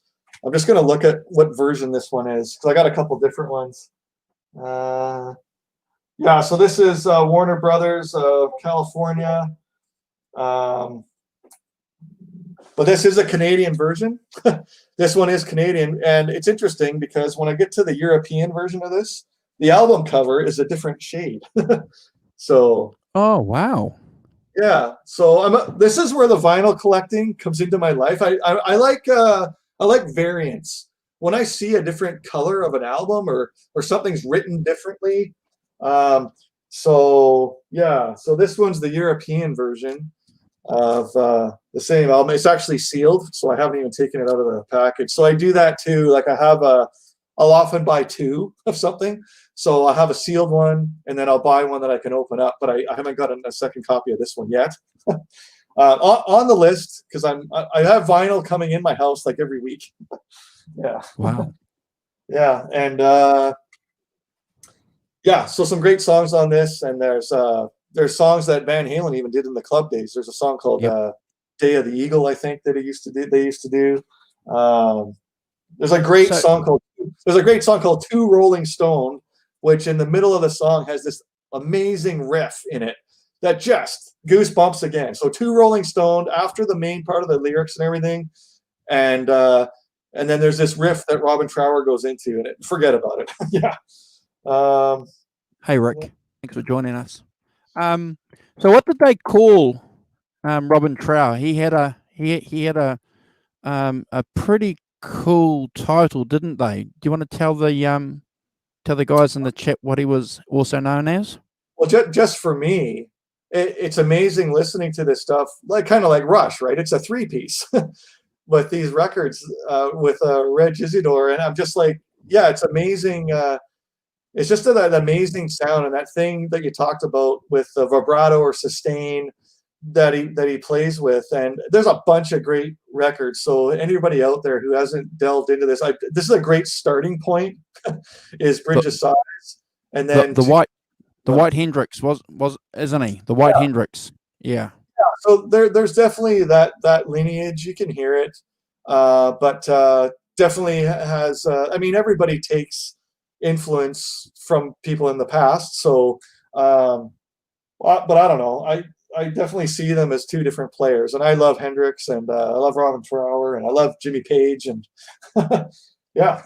I certainly love Robin Trower too. I can, that Stratocaster sound, clearly it's identifiable, isn't it? And he's playing through a similar setup, going through Marshalls.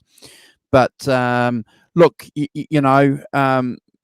we shouldn't be surprised that these guys were sounding similar on some parts of songs, because they all came out around the same time, and Hendrix was hugely influential, wasn't he? And some other people were saying that Hendrix was certainly inspired by Robin. So Wow. I'm only telling you what I've what people have told me. I can't confirm that, but just phenomenal. So I haven't kept up to date with him. Is he sick? I know he was still touring like last year. Oh, okay. But I know that this whole pandemic has such thing done. So yeah, the Garbage had mentioned something earlier here in the chat about In My Time of Dying and the original version stuff. I have a 3 CD package. It's called The Roots of Led Zeppelin. It's all the songs from the Delta Blues, the 30s and 40s, 50s, 60s, before Zeppelin even existed. The original, Nobody's Fault But Mine, or When the Levee Breaks, all these songs that I love that Zeppelin's done. But you can see that they've I'm not going to call it stealing, but they kind of borrowed parts of the stuff, even the song titles, right? But whatever. I mean, even Metallica was a cover band when they started, right? So, or the Rolling Stones were, the Beatles were, whatever, right? Yeah. Yeah, Garbage just said it there. Bonham died today, September 25th, 1980. Yeah. Cool. He's being the John BL 5150, giving us the actual stats. Yeah. Rest in peace, John Bonham. Yeah. I'll go to the next thing here. Yeah, thanks for joining us, Rick. And Alan, love to get you on, Alan. You and I spoke jeepers months ago about coming on. So maybe we can organise something and you can jump on and talk to us about what you've been up to over the years, Alan. Would love to have you on. What have you got there? What have you got to show us, Steve? Well, now, finding Robert and Trower in the early 90s there. So by this time I'm 20, 21 years old. And anyway, back to the album that's over your right shoulder, your OU812. So there's the song, my favorite Van Halen song is Cobble Wobble. Yep. I love the riff. It's kind of similar, I guess, to Make It Last, the Montrose song that Sammy Hagar, the great Montrose record from 1973 that Sammy Hagar sang on. Yep. It kind of has the same sort of rhythm to that. But I love that song. And of course, there was the song, then there was the nightclub in Cabo San Lucas, opened in 1990. So what happened was every anniversary of the club, like Sammy Hagar, Michael Anthony, and Sammy's drummer, David Lauser, the three-piece, would play on the anniversary. One time Van Halen did. The last time they played was 1992 there. So the Van Halen actually only played there twice. The opening in 1990 and then the anniversary in 1992. So I went for the first time in 1993. This shirt, so what we were looking at, Mayo 24th, 25th, and 26th, 1993. Sammy's with Michael Anthony and David Lauser. They actually nicknamed themselves Los Tres Gusanos, the three worms. So that's why you see them as worms in the photo. But yeah, so this again, me and my friend went, let's take a chance. Let's go down and see if they're going to be playing the Cabo Wabo. So this is the first time I was there, and lo and behold, same as the Pink Floyd thing, that was even more of a fluke. But this, I mean, I know the club's there and I know the anniversary, so, but didn't know for sure. There wasn't internet that I was watching back in 1993. But so I go to the club and they gave me like 8 ticket stubs. So like for me and my buddy and 6 other people that were on the floor of my hotel I was staying at, like free. Back then, Sammy didn't charge anything for the shows. They were free.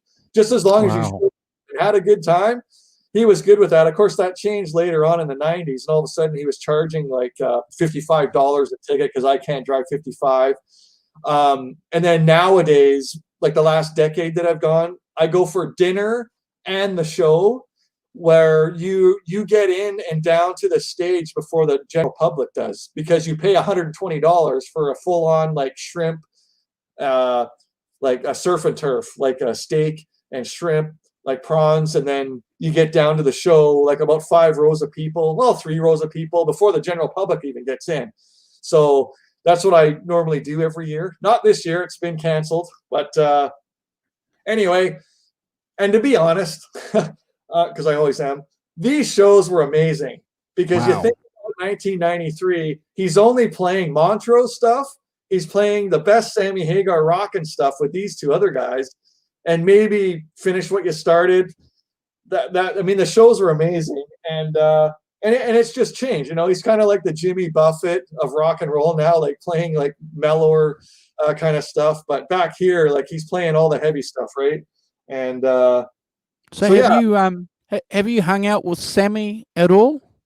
No, I've met Michael Anthony, and I met Jason Bonham, because now he played, the band he has now is called The Circle, with Vic Johnson on guitar. And actually, Vic Johnson's a great player too. They did a show one time in Cabo where it was just Michael Anthony singing vocals, playing bass, Vic Johnson and David Lauser on drums, and they came out like an off night. So Sammy usually plays like October 7th, 9th, 11th, and his birthday's on the 13th, like every other night for the week. But the in-between nights, Michael Anthony, Vic Johnson, and David Lauser would just play as a 3-piece, and just played like Dead or Alive, the Van Halen song, or they played Hear About It Later, the Van Halen song, like just like B-side stuff. And he was playing like ZZ Top stuff and AC/DC, and yeah, that was just one of the best shows I ever saw. When it was just Michael, Vic, and David Lauser down there. Sammy didn't even play, but yeah, they do stuff like that. And Jerry Cantrell from Alice in Chains always comes down every birthday bash, and Sammy loves singing the song "Man in the Box." Like that's been played every year the last decade for sure. Fantastic. And before this. So this is me a couple of years ago. That's Vinnie Paul from Pantera, and I guess the Hell Yeah Band. That's at my hotel in Cabo San Lucas. That's me and Vinnie Paul, who actually has a VH necklace that he wears. And so this is at the swimming pool. So Vinnie Paul's thing, the last 6-7 years, he'd always, what do you want to play, Vinnie? It's kind of ends up being the same show. And Vinnie will say, I want to play Pound Cake. So that's the song that he would always drum to, was Pound Cake. Yeah, so that's like the year. That's within a year of him when he passed away. Like that was the year before, yeah. But yeah, so to be honest, it gets pretty predictable when you go see him now at the birthday bash down there in October. Okay, I know that Jerry Cantrell is going to play Man in the Box. I know, well then, Pound Cake was going to be played with Vinnie Paul. Sammy's going to do I Can't Drive 55. He's going to do heavy metal. He's going to do One Way to Rock. So I already sort of know what the show's going to be. But beyond that, there's great friends that I've met down there. And we have a Facebook group. And so that's kind of a new thing I've been doing is being involved with Facebook and different groups. There's Avron Gaunt. Yeah, Oven is a good friend of ours who watches the show regularly. He's a fellow Canuck, so g'day, Oven. Thank you for joining us. What do you know what town he's in? He'll tell us. He'll tell us. He'll tell us. Forgive me, my friend, for not remembering. Please don't hate me for it. Ontario, I'm guessing.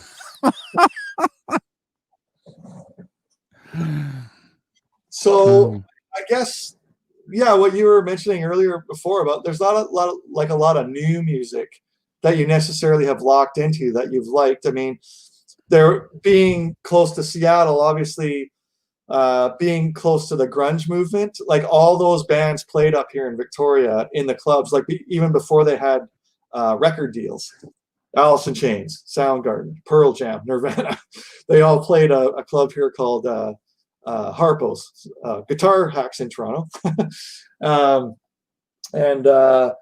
So yeah, I guess the one band I kind of like, there's a band called Godsmack that's been pretty good, that I like a few of their songs. They got a good vibe to them. I like the lead singer's got a pretty good voice. So that's the one band that I've liked. But that, like you said, there hasn't been a lot of stuff that's really grabbed me. Anyway, I'm on the Fender Guru show. So,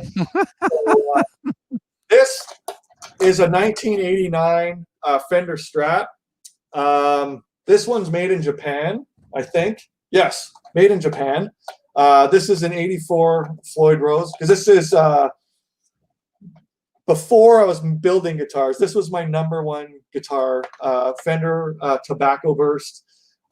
This is actually a DiMarzio pickup that came with it. I have a Duncan 59 I'm going to put in here because that's one of my favorite pickups. But that's I had to get an 84 Floyd on this one.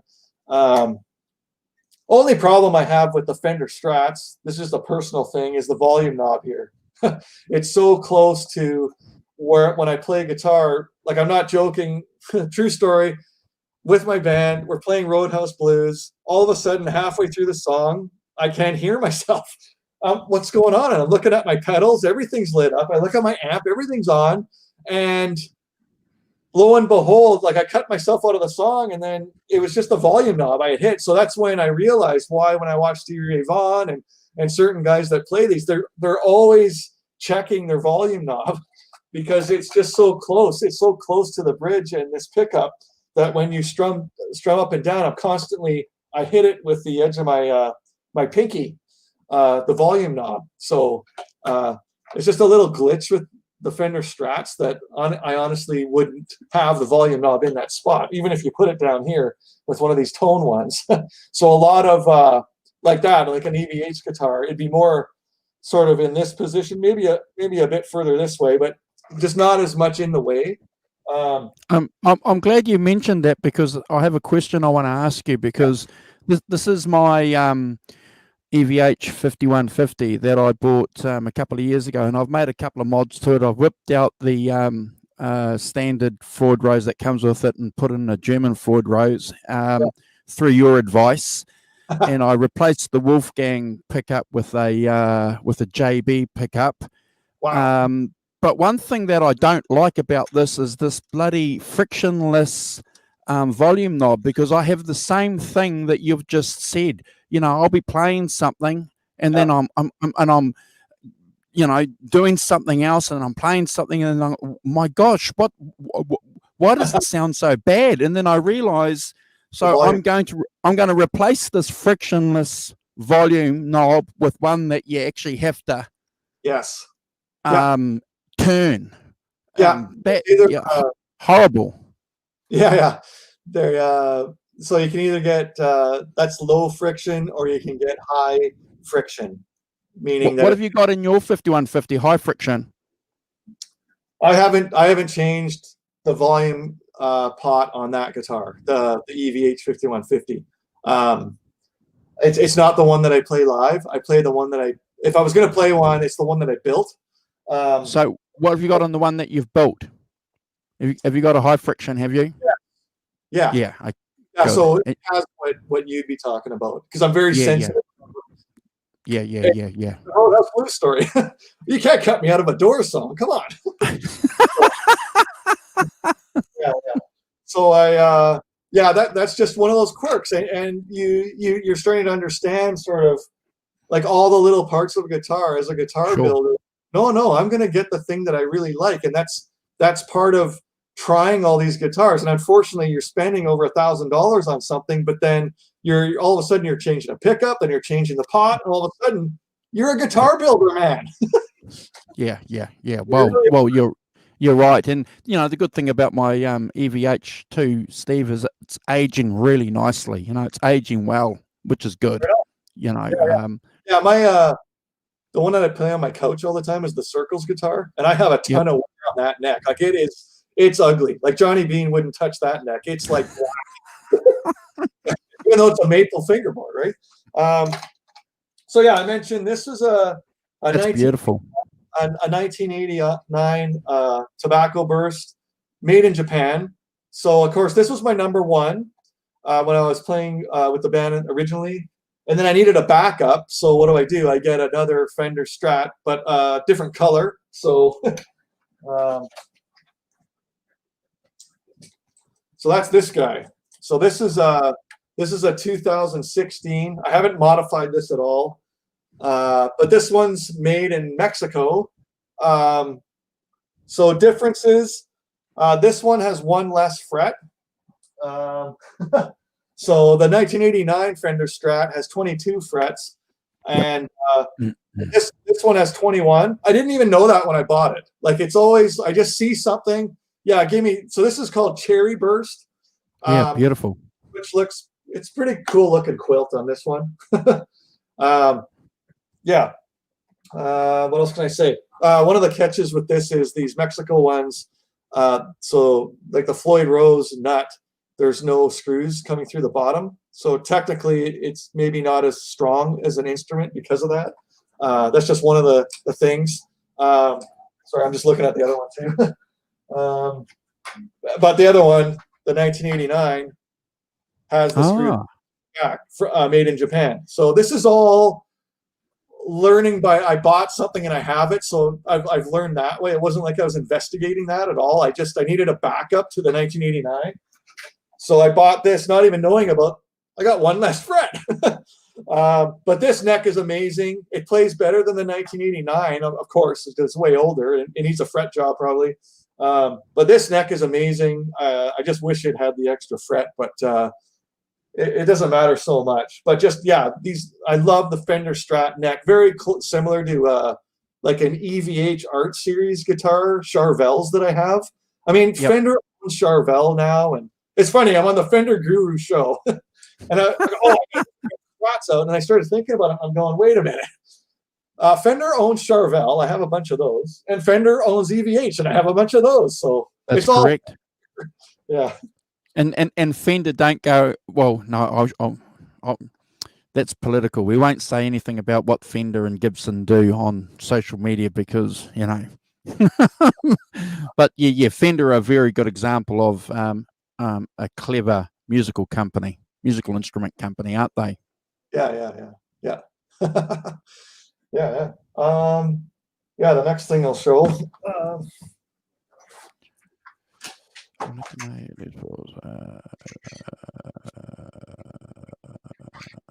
Okay. So this is the one I was talking about earlier. So this is back to the Eddie Van Halen thing, and kind of like, what do I like? And I love that photo that was on my wall since I was a kid. So this is a Musicraft Kramer Pacer body. These are actually, this is a set of Stevie Ray Vaughan stickers. I took the S and I inverted the V, so it looks like an A, my initials. And it's a Charvel, and I'm sorry, but the decal has come off, so I got to put it. You can actually see the old one that was on there underneath, sort of the shading. But I got to put a new one on. So Musicraft Charvel neck. So they're licensed by Fender, but I just like the idea that this is a whale tail Floyd Rose. You can see how squared off it is, and the type on the Floyd Rose is higher up on the plate. So this is one of the reissue ones through a Facebook group I was on. I have a couple of these. I have one on my 5150 build that I did.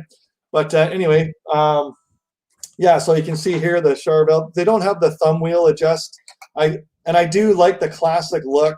I don't, like EVH have the thumb wheel adjust, and new Charvels have the thumb wheel adjust. I'm not maybe the biggest fan. I do like things looking sort of vintage.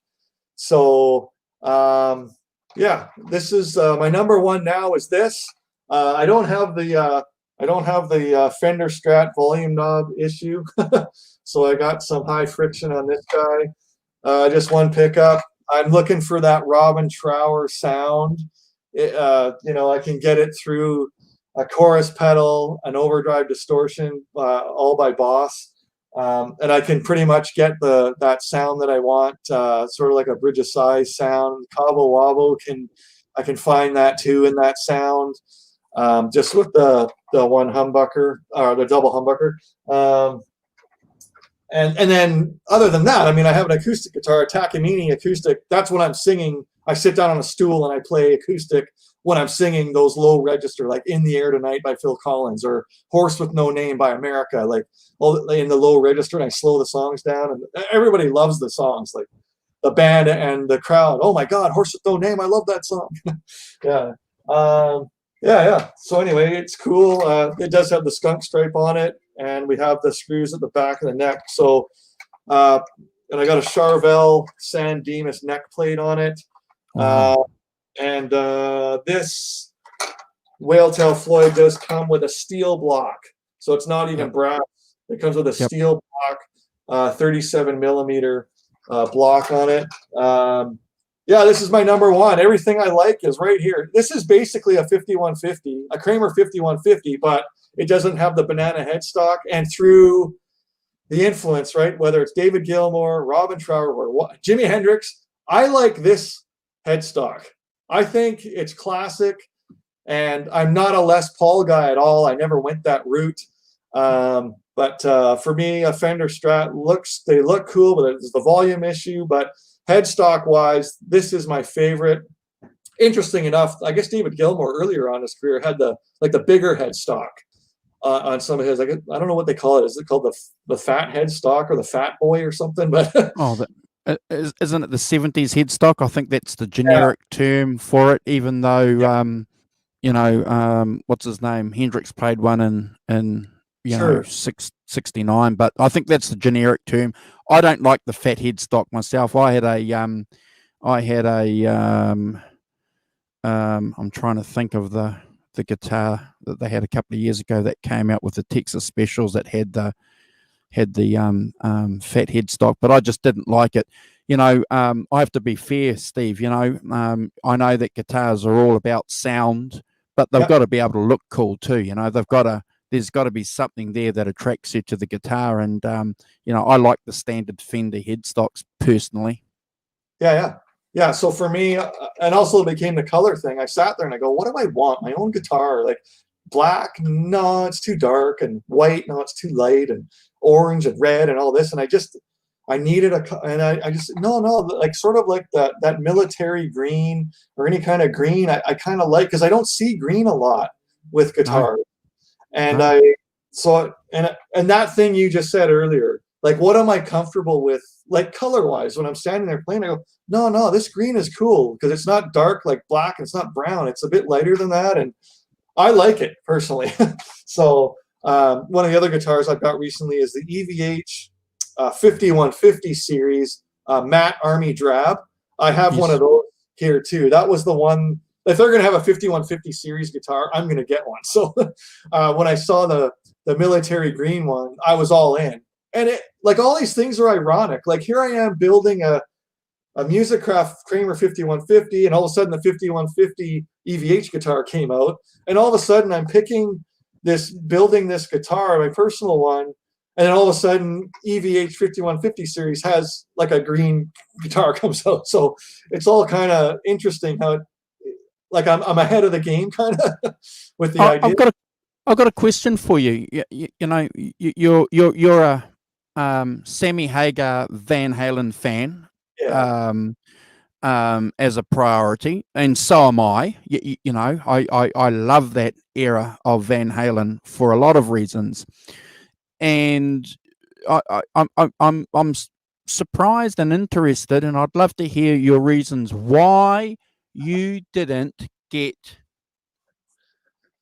one of these guitars, an Ernieballmusicman, which is supposed to be the amalgamation of that guitar there and that guitar there. Yeah. No, it's interesting. So it comes down to that time around 1990. I have a framed photo of it here somewhere, but I have the last Kramer photo that Eddie took, like the last ad in 1990. It's him on a beach playing. It's a Floyd Rose Sustainer guitar. It's red. He's got like a loaf of bread and a bottle of wine. Yeah. I want that guitar. Like, that's the last Kramer ad he did. I've been looking for that guitar for 30 years. I saw a black one the other day for $1,500, but I don't want the black.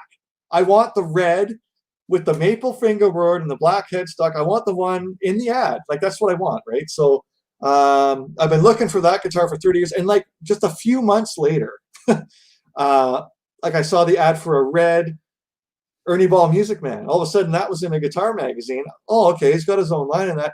Now, a lot of people love that guitar. Johnny Bean loved that guitar right away. I'm looking for, where's the Kramer 5150? Like, if you're doing a personal guitar of yours, it better be the white or the red with the black and white stripes. And what is this? Where's the stripes? And the banana headstock's gone. Like, so again, there's that thing in my life, like where I like a certain era of a band or a certain time. So for me, it's kind of 1986, 5150, OU812, and all of a sudden the Kramer 5150's gone. And then I'm listening to the Forunlawfulcarnalknowledge album, and the song Pound Cake. There's like 6 guitars overdubbed on the main riff of that song, and I'm just like, it's like too much for me. Like, it was like a guitar through a few pedals into his old Marshall. That was ended right there with OU812. That was the end of that, like Black and Blue or AFU Naturally Wired. It was like the end of that era, and that's my favorite era. Like, if anyone's seen Eddie Van Halen on Saturday Night Live in 1987, or with David Letterman, even right around before Sammy Hagar joined, he had a show he did in California, the David Letterman show. Like, when he had his Kramer 5150, and there's the Marshall, and that's just ingrained in my brain. So that's why I never strayed. I never bought that. I never bought the Peaveys. I was always waiting for what happened. All of a sudden, there was the EVH Art Series guitars, and then there's the EVH brand, and all of a sudden they had the Stripe series. So everything that I would kind of hope for, all of a sudden it was like an overdose. I kind of had that same experience that you're talking about, Steve, too. What you have to remember, here in New Zealand, we didn't get a lot of Van Halen, music videos or clips, or there wasn't a lot of printed stuff around, but I remember for Unlawful Carnal Knowledge coming out and buying that album and falling in love with it. and not really at that stage paying attention to what guitar he was playing. It wasn't until Right Here, Right Now, the DVD, or actually it was a VHS, came out, and watching that and seeing that guitar, you know, that ernieballmusicman, and I remember thinking, what is that guitar? What is that little guitar he's playing? Where's that striped 5150, you know? So it took me about 5 years before I fell in love with this guitar. You know, I love this guitar now. Admittedly, it's only an Axis. It's not the EVH one, because they're just too expensive to buy. They're just, you know, thousands of dollars now. And, you know, I'm not that silly, but this is close enough. But it took me 5 years, Steve, to fall in love with it, because, like you, I'm sort of, oh, you know, where's this 5150? But, interesting, isn't it? How we get these impressions and these images in our minds, and a lot of them stay with us, and some of them we manage over time to change. Yeah, for sure. So I was always saying, where's the striped Kramer 5150 is what I want. And then eventually I can show one of them that I built here. Hey, Deja Voodoo, thanks for joining us. Sonia, thank you for joining us, and thank you for doing the shout out. If you guys do enjoy the channel, if you are digging what Steve and I are saying, we would appreciate your sub if you haven't already subscribed to the channel. And please feel free to share our channel on social media, because Simon and I would love to get 1,000 subscribers. So your help would be appreciated. Thank you. Yeah, so here's one of the builds. So again, the thing with this one is I actually have, these are actual 5150 picks. So there's a photo I have of Eddie with this guitar from like 1987 that's been on my wall since I was a kid. But these are actually, the 5150 is only on one side. They're actually from that tour. So that's a real wow. This one I built. It has the whale tail Floyd, and it's a Seymour Duncan 59 pickup. Yeah, it's pretty accurate, this one. And wow. Yeah, I love building these. There's the back of this one. Yeah, it's amazing. So it was the guitar I always wanted, and like again, the Ernie ball or the Peavey thing, like you can stripe those up all you want. It's not the one I wanted, right? It's it's almost a sacrilege thing, like Ace Frehley being in Kiss, and all of a sudden he's not in Kiss. I'm not listening to that band anymore. I'm gonna so I don't know if that's a bad trait with me or whatever, but you know what? It just shows if I really like something, like I love it. Like so, you can't. I don't like things being tainted, I guess. But it's really hard now. Like this whole EVH brand. I mean, what guitar are you gonna buy? Do I get a Stripe series? Do I get 5150? Do I get a signature one? Do I get like one of these Starburst ones or whatever he has? Like there's so many options. I mean, I don't even. What do you get? Can I tell you a secret? So today I went to the music store. I had pre-ordered a Frankenstein, the new relic EVH Frankenstein. So I went and had a look at it today, and I played it. And the neck is just like really dark. They want $3,500 New Zealand dollars for this guitar, and it's just between you and me, you know, I'm a Van Halen nut, but you know, that's a lot of money for that guitar. And you know, I might wait a couple of years time and just wait till someone flicks one second hand. I'm not going to pay that kind of money.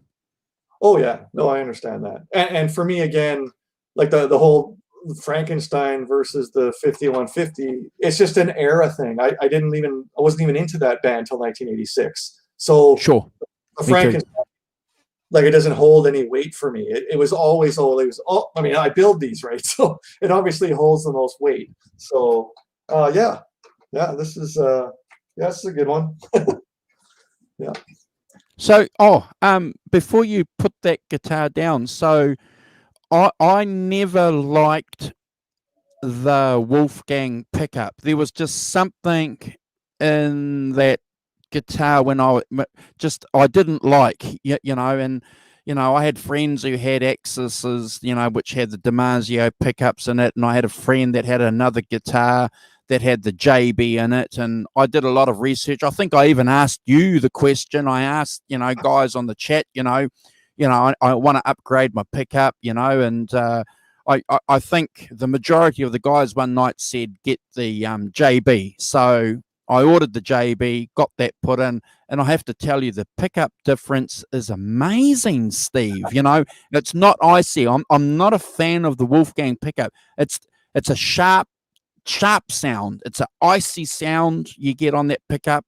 The JB, in my mind, in my ear, gives a rounder, fuller brown sound. If that makes any. Yep. Yeah. So again, it comes down to that preference. You've talked about the volume pots. You've talked about the pickups. Now there's the '84 reissue Floyds you can put on.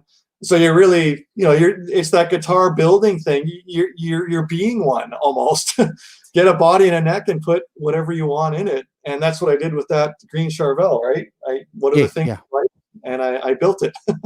Yeah. Oh, I take my hat off to you guys. I take my hat off to Caleb, who built that grey 5150. What a beautiful job he did. What? And then he builds a Bumble. What? And you guys tease us because you show videos of how you guys do it. Yeah. Actually, so Guitar Hack just mentioned Bruce Kulick was a great in Kiss as well. And yeah, Guitar Hack, I'm not putting any of the players down or anything. I'm just saying, for me, like between Ace Frehley, I know him as soon as he plays anything. And the other guys, like, I didn't listen to the music enough to pinpoint, okay, that guy's playing great stuff or anything. It just, when I heard it, it just passed me by. It didn't grab me. Like, I listened to Robin Trower, it's going to do something to me. I listened to David Gilmour, it's going to do something. Ace Frehley, it does. Eddie Van Halen, like, these guys, there's certain guys that they have something in their playing that just grabs me, and there's certain guys, like, it's just, it could be anybody, right? That's just me. But I'm not putting any of the other guys down or anything. That's just, you have your favorite, right? Oh yeah. And look, of course, and I think that's one of the great things about why we exist and we do these shows. We have our favorites, we have our preferences, and that's fine. We don't all like the same flavored ice cream. We all have different steaks, well done, medium rare. That's fine. Like what you want, and tell us why you like it, and we'll tell you why we don't. And that's it. That's cool. That's what I like about the community that we all hang out with. The Johnny Bean Show guys, the Guitar Hack Show guys, Stafford's show that he does, and Ben Coombs's show. There's a lot of support there, and I like that. That's again, I'm going to keep ringing that bell. That's the positive thing about social media. And if there are things that we have to avoid to keep it balanced, like politics and religion, well, don't talk about it. Yeah, right. Yeah. Yeah, if you just want to entertain the chat, say hi to some people. I just got a refill here. Yeah, no problem. So Warren's asking, should he get a Floyd Rose? Well, I've got a couple of guitars with Floyd Roses, and I'm going to say, why not, Warren? It's certainly going to add something to your guitar. And if you are looking for something, if you're a tone junkie, if you're looking for something extra, that's certainly one way of adding a different dynamic to your guitar. I kept away from Floyd Roses for a long time because I fell into the trap that they're fiddly little things. But if I can tune and restring a Floyd Rose, anybody can. It's not hard. But I certainly recommend it. Deja Voodoo, good to see you, my friend, from Australia. Thank you for joining us. And Arvin and Rick. I haven't seen Rick for a while. So yeah, thank you, Rick. We are friends on social media. So thank you for joining in.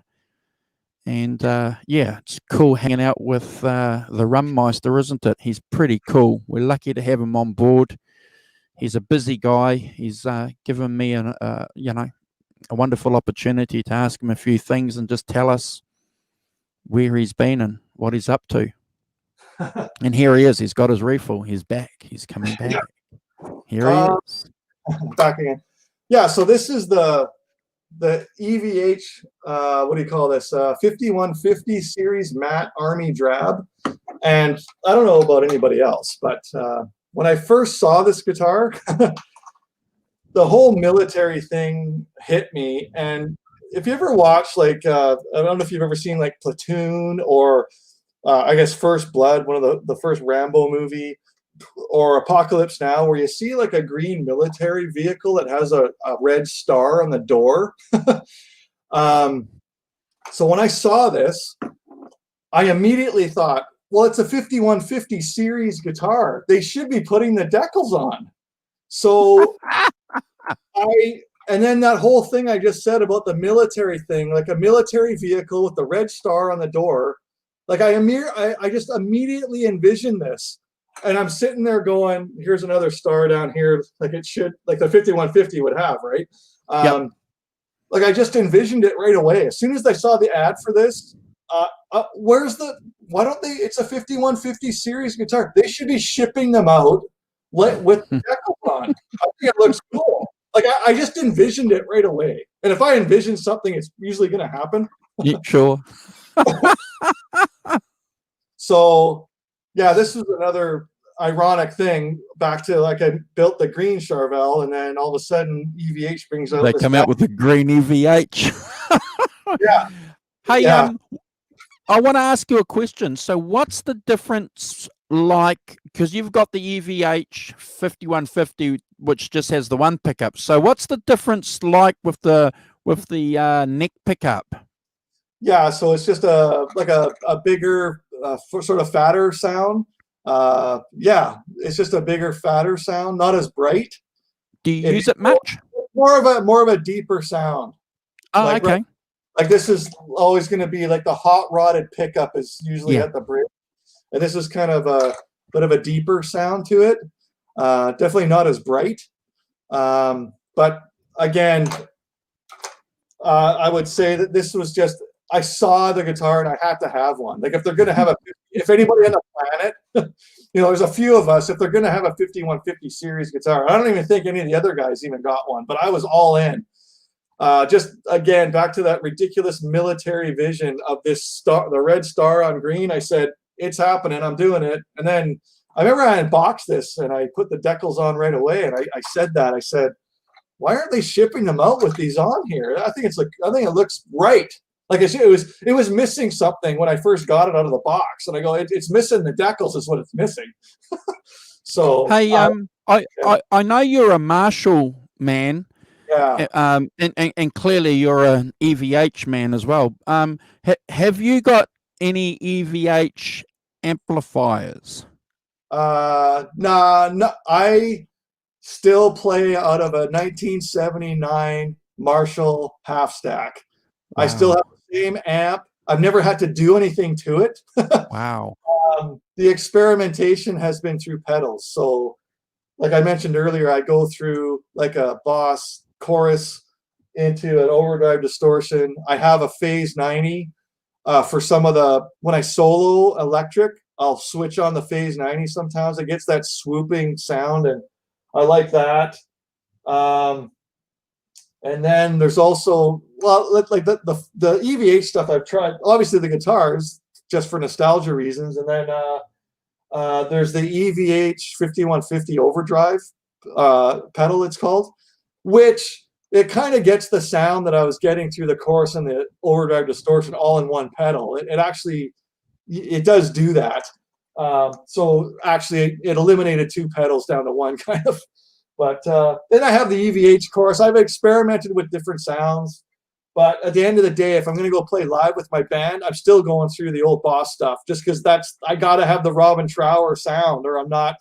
It's just what I'm looking for, right? Yeah. Well, it's interesting you should say that too, because I just picked up a Marshall Bluesbreaker in April this year, and I've got to tell you, I can play my Les Paul through it, Steve, and I can get some of those Beano tones when I crank up the volume. But when I put my Strat through it, and just turn the volume down a bit on the amp, I'm hearing some Robin Trow stuff too. I'm hearing some good, So yeah, when you get an amp, that's giving you that versatility that probably you didn't get from previous amps, that's definitely a keeper. But one of the interesting things that I'd like to ask you, Steve, and everyone in the chat, if you were given the amp that you've got now after years of progress and at the beginning and said, this is the amp that you're going to have, you probably wouldn't appreciate the journey or appreciate that amp if you were given that at the start, because you haven't gone through that whole process of playing crap or shit or bad amps. Does that make sense? Yeah, I mean, I'm just saying, for me, I had this great half stack. It's 4-cone cabinet, and it's never let me down. I mean, the one thing I would say is, what I am interested, I have looked, but they're very expensive. They have like a 1959 or something like reissue Marshall head for like $4,000 Canadian. Yeah. I mean, that'd be the next step for me, to get something that's new but still old in I don't know, it's not spirit, but I mean, it looks like an old one, but it has the guts like an old one would have, but I guess updated because it's like newer parts. But again, it falls into that thing you were talking about, like an expensive guitar and spending all this money, and do you really need it?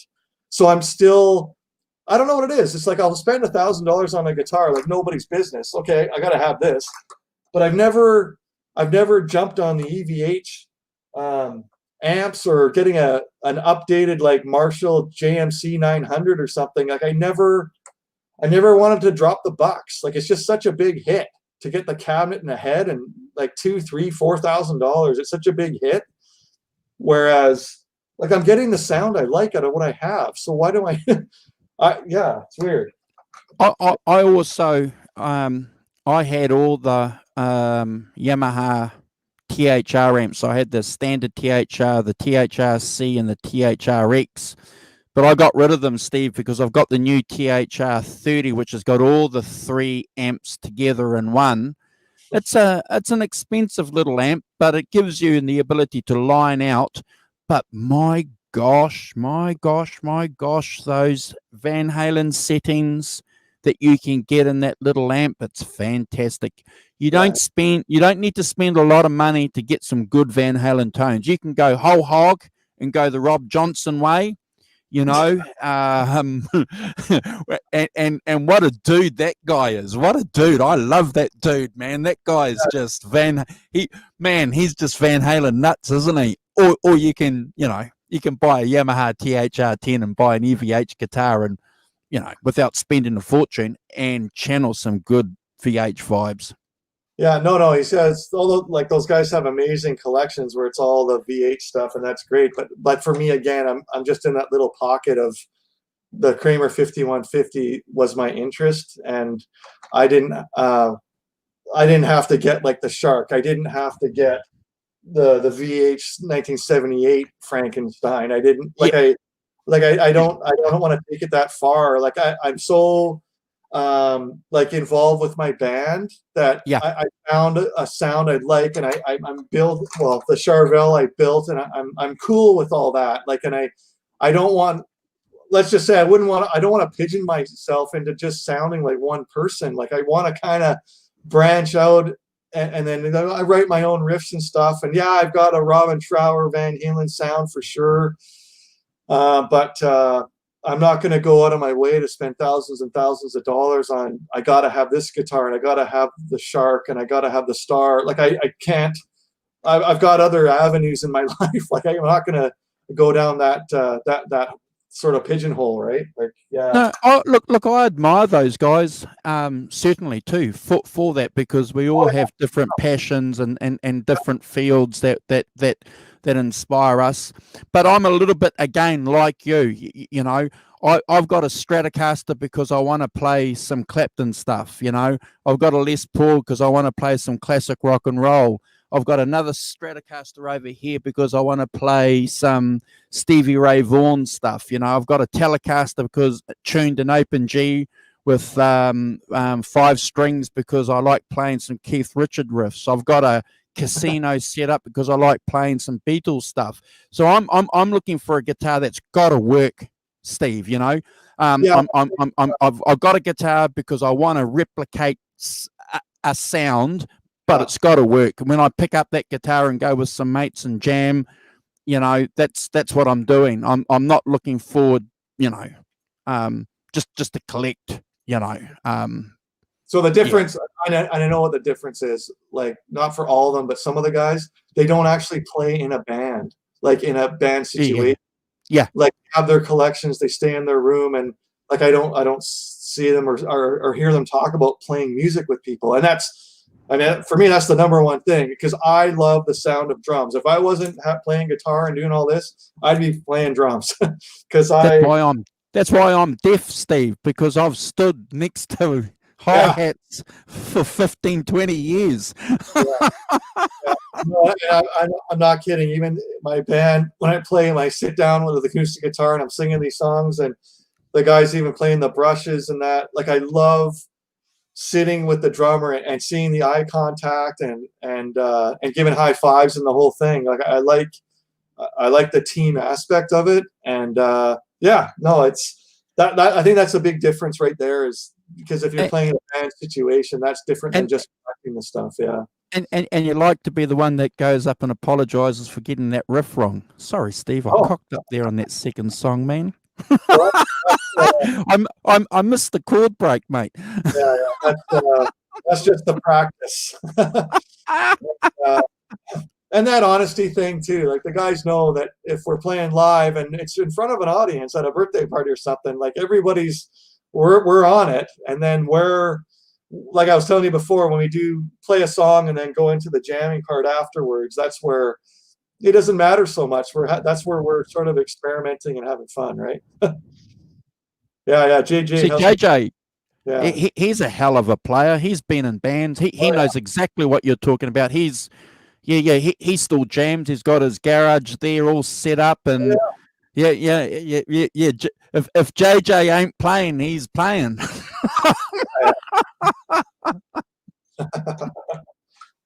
And same thing here with Hack too. You know, Hack is a regular gigger.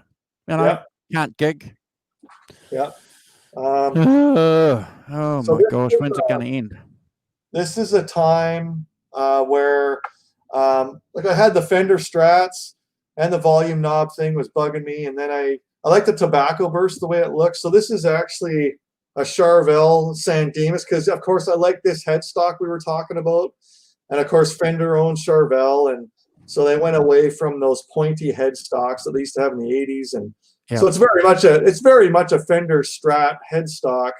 But I like the way this looked when I saw the ad for it, the quilt. It's kind of very much like the EVH sort of Wolfgangs. You'll see that have a kind of cool looking quilt, but again, I didn't go that direction. I wanted to get away from that. I had the Kramer 5150, and I started venturing into these Charvels, and it's just sort of one color on the back, but I like the way the tobacco burst looks, and of course I have another option with the neck pickup, and so it was just something I saw and said, I'll get one of these and see what it's like. And it was easier to play actually than the Fender Strat, because again, the volume knob position, right?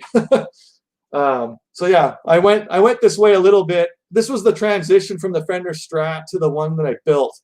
So I had this one. I didn't play it a lot. There's not a lot of wear on this, but I did play it for a while. But I was all into building for about a year or so there, a year and a half. Yeah. Cool. Yeah, so everyone in the chat's just basically itching to get out to jam again, you know, to play some live music, because we've all been cooped up for months. So hopefully sooner rather than later. but I appreciate the fact, Steve, that you've gone through a journey of listening to music and then trying to put that replication of what you're hearing through the vinyl and through the CDs, and you're trying to do something, yourself as a guitar player. I always like that. Now, I'm not being disrespectful to music fans. I meet some people, through my job or something like that like music, that like bands, and, they're listeners, and then when you try and talk to them a little bit more to try and find out whether or not they're a player, so you say, you might ask them some questions about, what key do you play it in, or what do you think about that guitar solo, and they really have got no idea. Or you might talk about, a Telecaster that Keith Richards is playing on.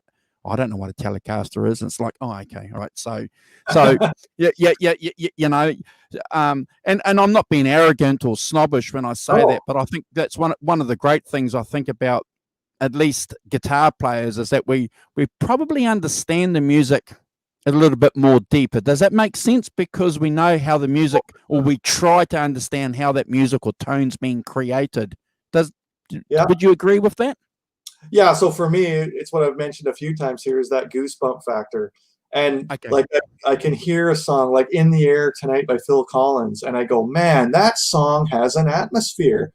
It's very simple. It's only like 3 chords, and one of them's repeated for the 4th. So I'm just like, and it just has an atmosphere. And then when I grab just an acoustic guitar and I sing that, because I have to sing in a low register, I can't sing high. And then, the drummer switches from drumsticks to the brushes, and now it's got this different vibe, and I get the goosebumps. I'm just talking about it, I'm getting it. And so that whole thing, like the music, you've heard the song even a different way, the original way, but then when it's coming through me, and I'm going to play it on acoustic guitar, I'm going to sing it in a low register and slow it down like a Neil Young song or something, and then all of a sudden, the band is playing with me, and the guy's playing, not the drumsticks, but he's playing the lighter sticks, and it's a totally different now because it's coming through me, and I've got to memorize the lyrics, so it's a different book. You know what I mean? It totally is. Do you write your own songs? I have my own riffs. Okay, so you write riffs. You don't do lyrics. No, I don't have lyrics to songs. I write my own riffs, and then I have another group of people. It's rare, but we do get together, and that's when I play that stuff. Because when I play with the regular band, it's usually a birthday party or an anniversary where we have an audience. Like, we got to play stuff people know, right? So sure. Each guy does 2 songs at a time, and around all night. But then I have another group of friends of mine that are younger, because the guys that I play with are a bit older than me, so they like classic rock, like Cream, the Stones, and so I have another group of people I play with, and that's where I play just the riffs that I've written. And then, for me, musically, they're complete songs, but they just don't have lyrics. So it's just an instrumental jam. That's what I do. There's kind of guys more my age. I'm 49 now. Well, I'm getting up there. But so you understand then a little bit about how Eddie Van Halen operates, because he is a little bit like that from what I understand. So when he hands on his riffs, his songs, in his mind, apparently they're complete songs. He's just passing them on to David Lee Roth or Sammy Hagar to say, hey, here's my song, write some words to it. Right. Yeah, so it's definitely that vein is where I'm at as far as original songs go and riffs and stuff. That's where it is. And actually, I'll actually just record it into a YouTube, so I remember it. And again, I'm pretty good with disciplining myself to practice until I really have it. And all the stuff I've ever written, I certainly know still. Because I play it with those guys, right? So I have that balance between playing covers with the party band that I play live with, and then the guys that I just jam with is like all original stuff, and they have their own original stuff. And they go, no, I don't like the way that's going right now. So there is sort of improvisation, which I like. Do you have a preference? Well, I like playing with the jam band when we're playing in front of the audience. It's about the audience, really. And I like nothing more than finishing a song, I don't know, Horse with No Name or something, and like there's girls up dancing, and there's girls come up to me, oh my God, I love that song, and you know, la la la la la la la la. Wow. Yeah, whatever. But so yeah, it's all about playing live, and so this is an inside thing for me. When I play live music, I'm usually wearing this hat, and like I'm playing. If I'm singing the song, I'm sitting down, and I actually look at people's feet. And I'm interested in what they're wearing on their footwear. I find when I'm singing, like I don't know, I'm singing like a police song or something, right? And I'm like, I don't want to forget the lyrics. Like it's kind of crucial to the whole thing and the changes in the song. Like a certain word ends a verse, and I got to go to the pre-chorus or something. So if I'm looking at people's eyes or their facial reactions or something, it's going to distract me. So I'm looking at feet most of the time when I'm singing. So feet don't distract you. That's good to know. So that's a good tip for all you budding singers out there that get distracted by smiling at the girls that are smiling back at you. Don't look at them. No. Look at their feet, and you'll be fine. Yeah. And I would say more so like with a new song, like I've been sitting on my couch mastering, like, I don't know, I'm doing like Shout by Tears for Fears. Like, okay, I've got the guitar part, no problem. And okay, now it's just about the lyrics, and it'll signal me to change. And usually the band's following me, but if it's a new song that I've learned and I'm looking at somebody's eyes or their face, or like you said, how the people are reacting, it's going to distract me. But so when it's a new one, I really got to focus on feet. Yeah. Oh, that's amazing. I'm going to remember that because I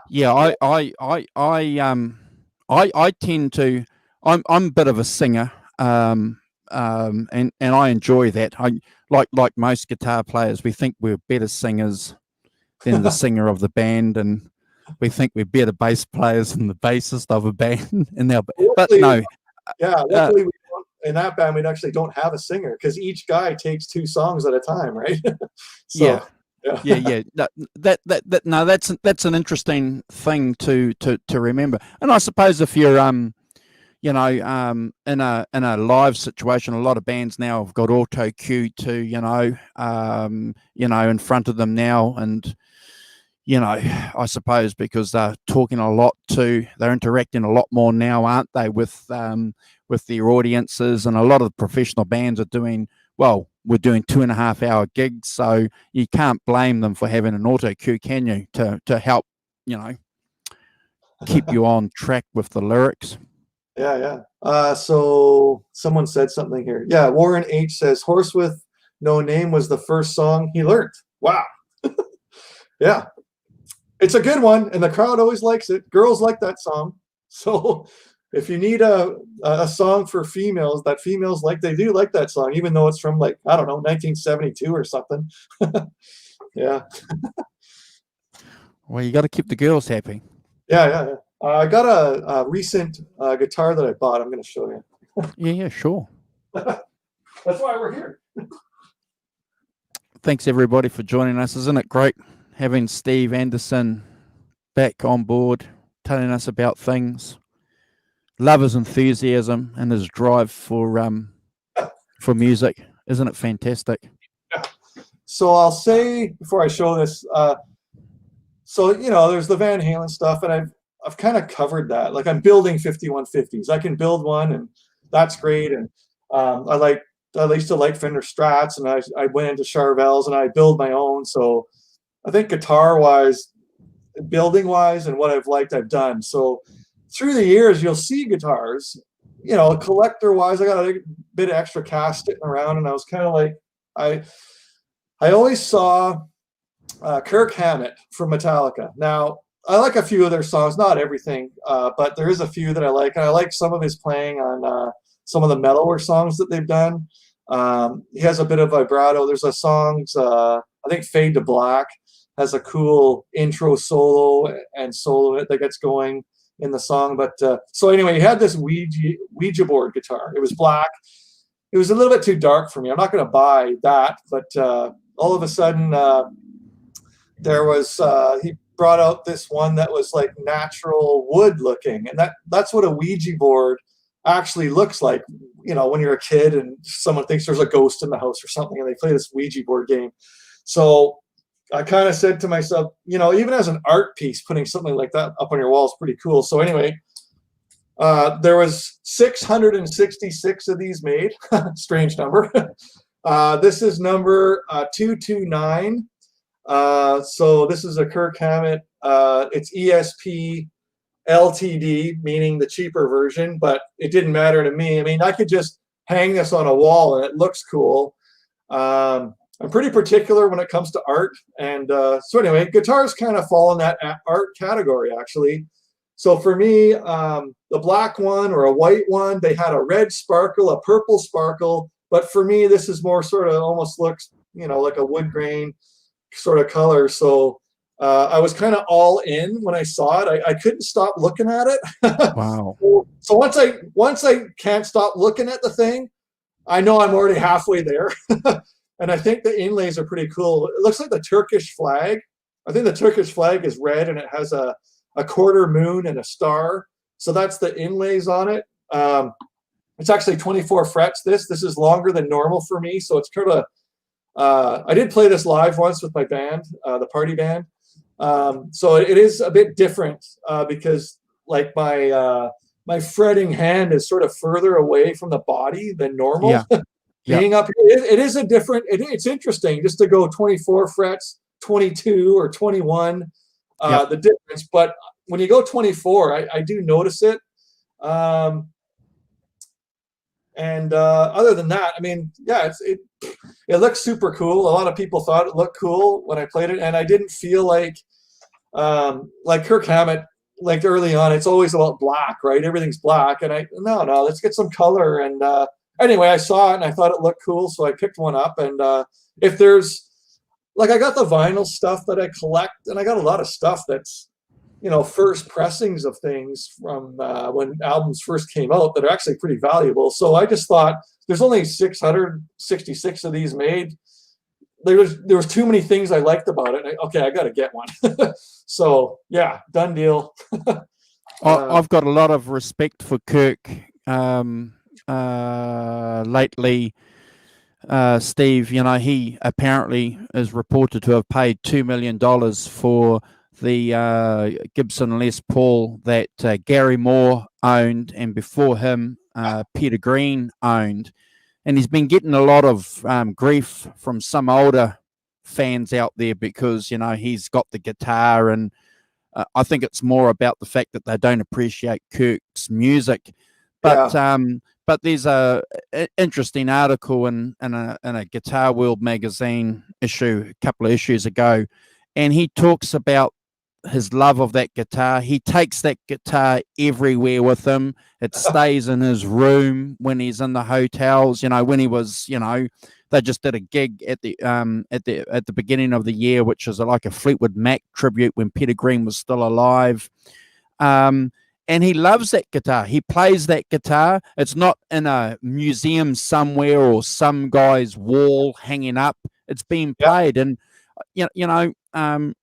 I think we should, respect him for that because, you know, he paid the money and he's playing the guitar. So, yeah, I just think he's fantastic just because of that. Yeah, and that all those people that you're saying that criticize that, and that, hey, you know what? I think it's in the right guy has that guitar because he's still playing it live and he takes it everywhere he goes. Yeah. And yeah. Yeah, look at that. Kurt S5150 says that he attended same show in George Washington. Wow, okay. Yeah, we never met. So George Washington is the Gorge in George, it's called. It's about 3 hours east drive of Seattle. And that's where the Lollapalooza shows back in the early 90s would play. And also Van Halen's Balance Tour. show was at the Gorge in George Washington. I saw the Lollapalooza shows there from 91 to 96. Metallica headlined the 96 one. I saw Kiss on their Psycho Circus tour play there. That was the last time I saw Kiss with Ace Frehley, because then he left the band again. I'd only see them if Ace Frehley was in the band. Yeah. Have you got your Bumblebee handy? Because this is the second or third time Quentin James is asking for it. He's missing the Bumblebee. I know he is. It's here. And I see you got your EVH Bumblebee. What is that? The wah-wah pedal box or something over your right shoulder there above OU812? Yeah. Yeah, I'll grab my EVH Art Series guitars. I don't just have one.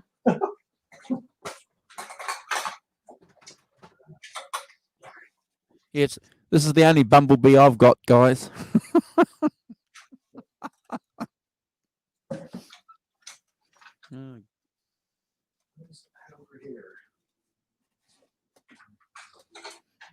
Thanks for joining us, everyone. Appreciate it. I've said it before. Cool hanging out with Steve, isn't it? Such a passionate guy. Loves music, loves guitars. Lucky to have him on.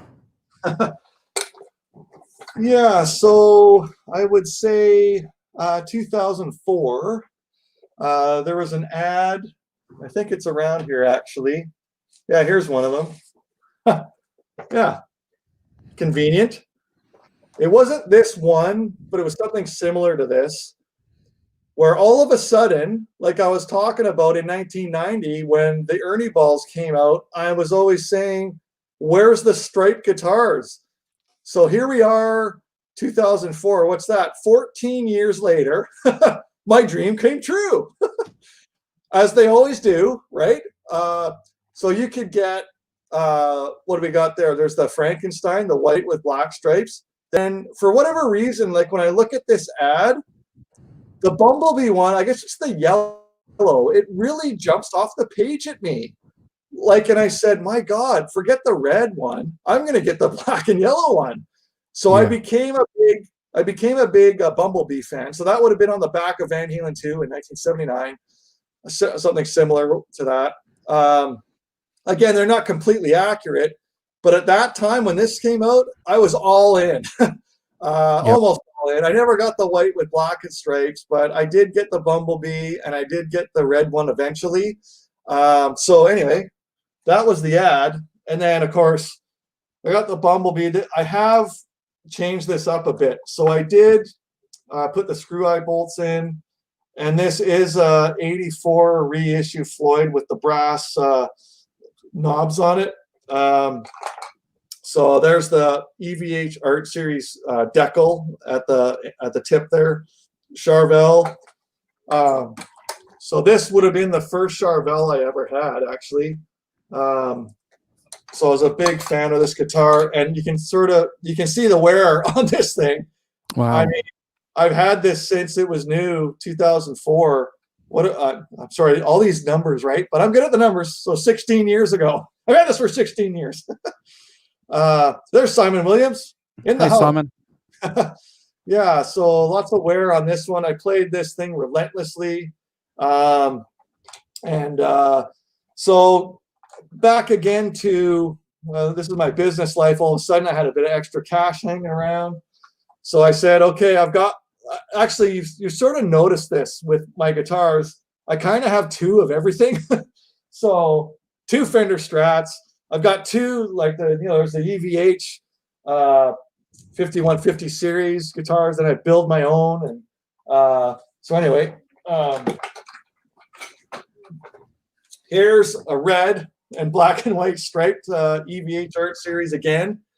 There it is. Basically the same neck. These necks are amazing. Very similar for me to a Fender Strat.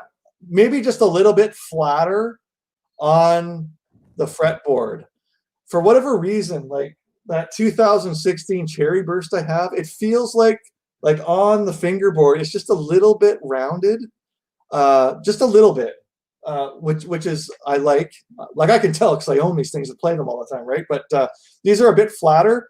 Again, back then they don't have the thumb wheel adjust, so I'm that's an interesting thing. So 2016, they don't have the thumb wheel adjust on the Fender Strats, or the Charvels, and all of a sudden it changed. The Charvels all of a sudden had the thumb wheel adjust. The EVH ones do, and I don't know what it is. I just don't like the way it looks. It kind of bugs me.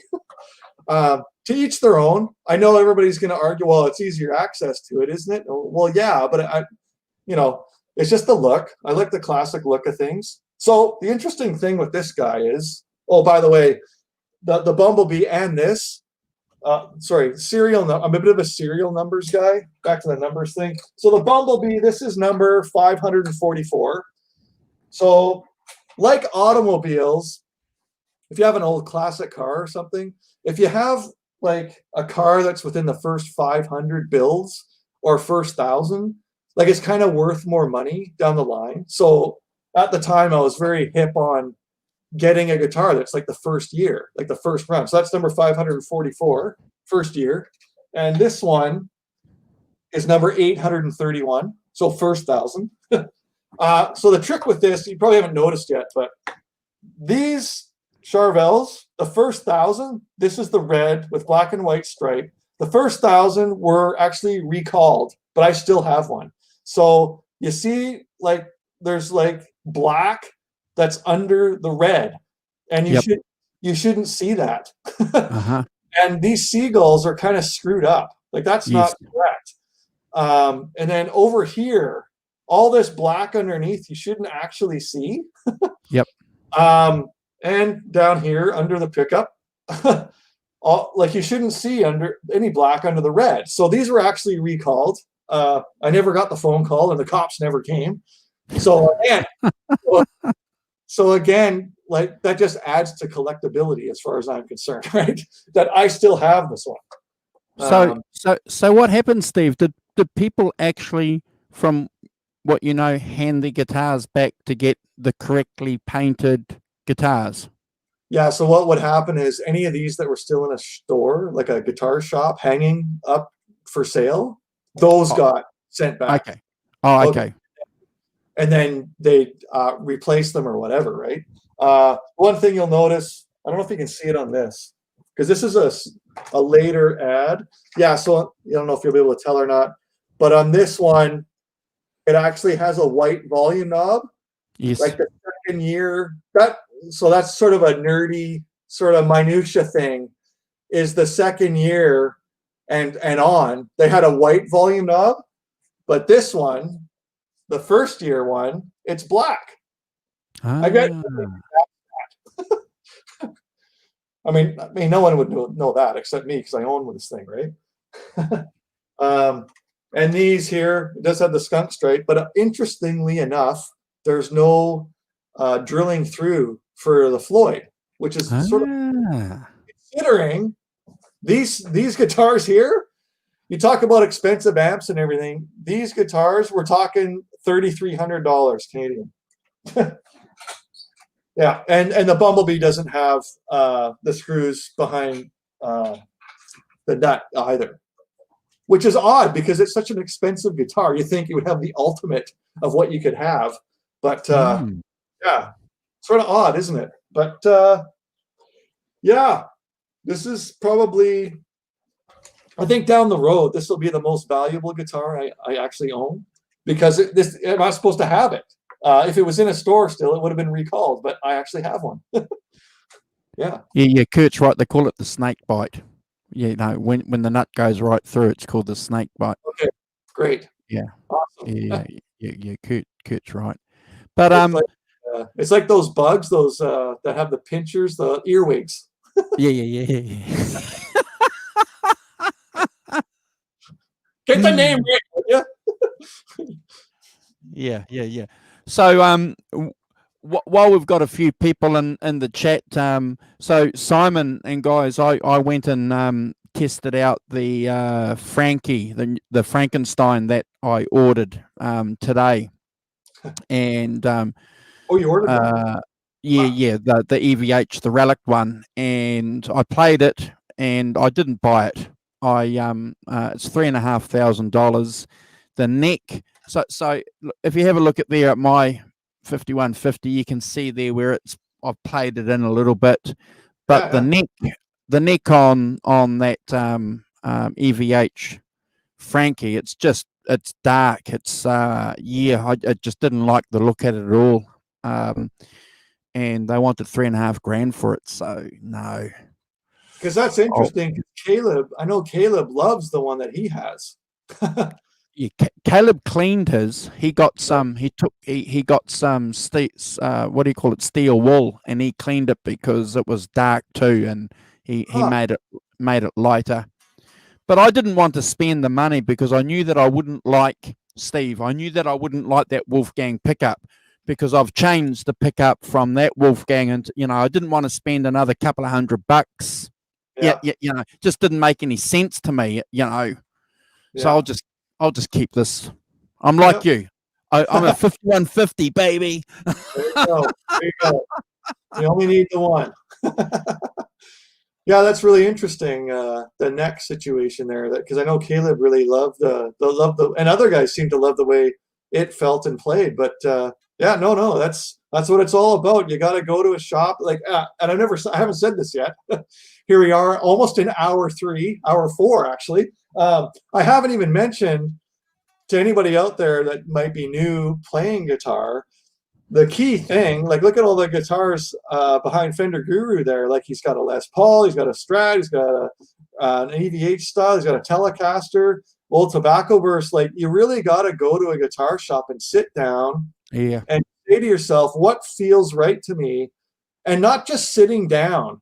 You got to stand up with a guitar strap and play the songs that you like or whatever, and really go for what feels right. Because at the end of the day, for me, my green Charvel, when I'm playing with my band, at the end of the day, if I shut my eyes and I'm playing, I don't know, Dazed and Confused, let's say, does it feel right? And you'll know, for me, when I grabbed a Les Paul when I was 18 years old, it didn't feel right to me. So I never went down that road. Sure. And there's nothing wrong with that.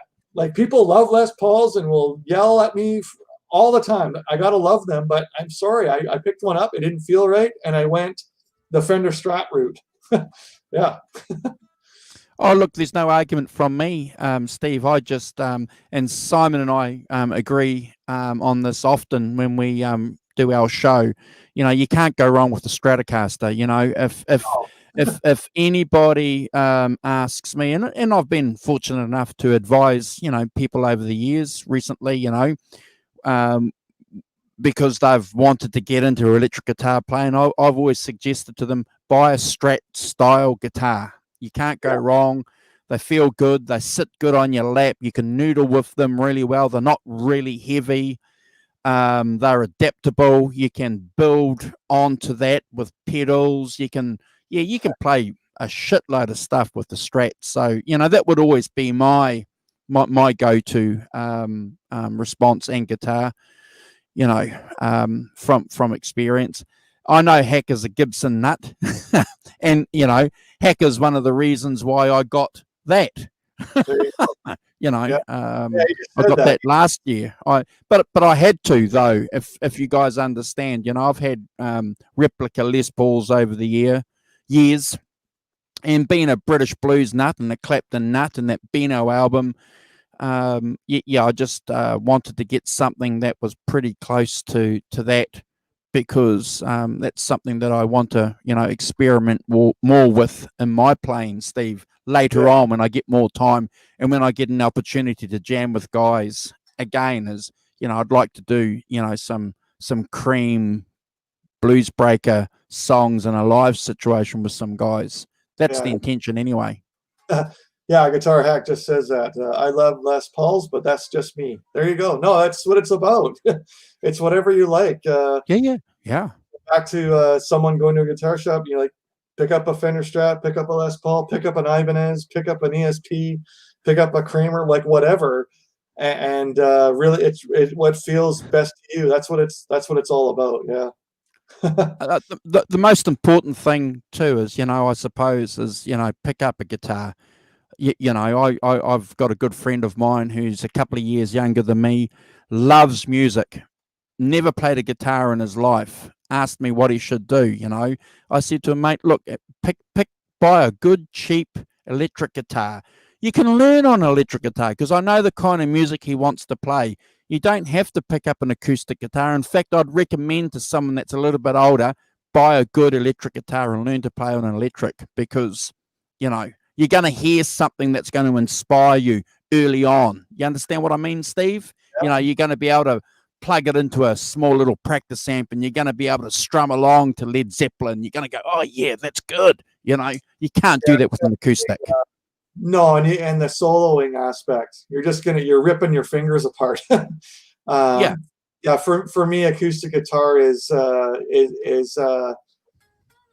singing lyrics and basically just you're strumming chords. Of course, it can be more complicated for sure, but in general, yeah, I know, you know, you have that avenue to solo that you just sort of don't on an acoustic in the same way. Yeah, for sure. Hey, Steve, we've been going 3 hours. Yeah. Can you do me a favor? Will you come back and do part 2 in a couple of weeks, please? Oh, you can have me here whenever you want. Okay, so we're going to ask people in the chat then. Will you guys come back? And if Steve did part 2, not next week, but the week after, I'd be keen to see what you guys think. What do you think they're going to say? Hey, Steve, if you'd like to come back on, if you've got the time in a couple of weeks, not next week, but the week after, for part 2, Sure. I'd be personally grateful because there's a couple of things too that I'd like to ask you, and maybe we can start thinking about it, guys in the chat. What's the future for Van Halen? And I'm asking that seriously. You know, is Wolfgang going to go through the vaults and release some of that information? You know, Andrew Bennett's book. Are we ever going to see the footage? You know, the hours of footage that Andrew Bennett took. You know, is that something that we want to see as fans? Do you want to see that? Is that something you want to see, Steve? You know, do you want to see Eddie being difficult in the studio? Is that something you want to see?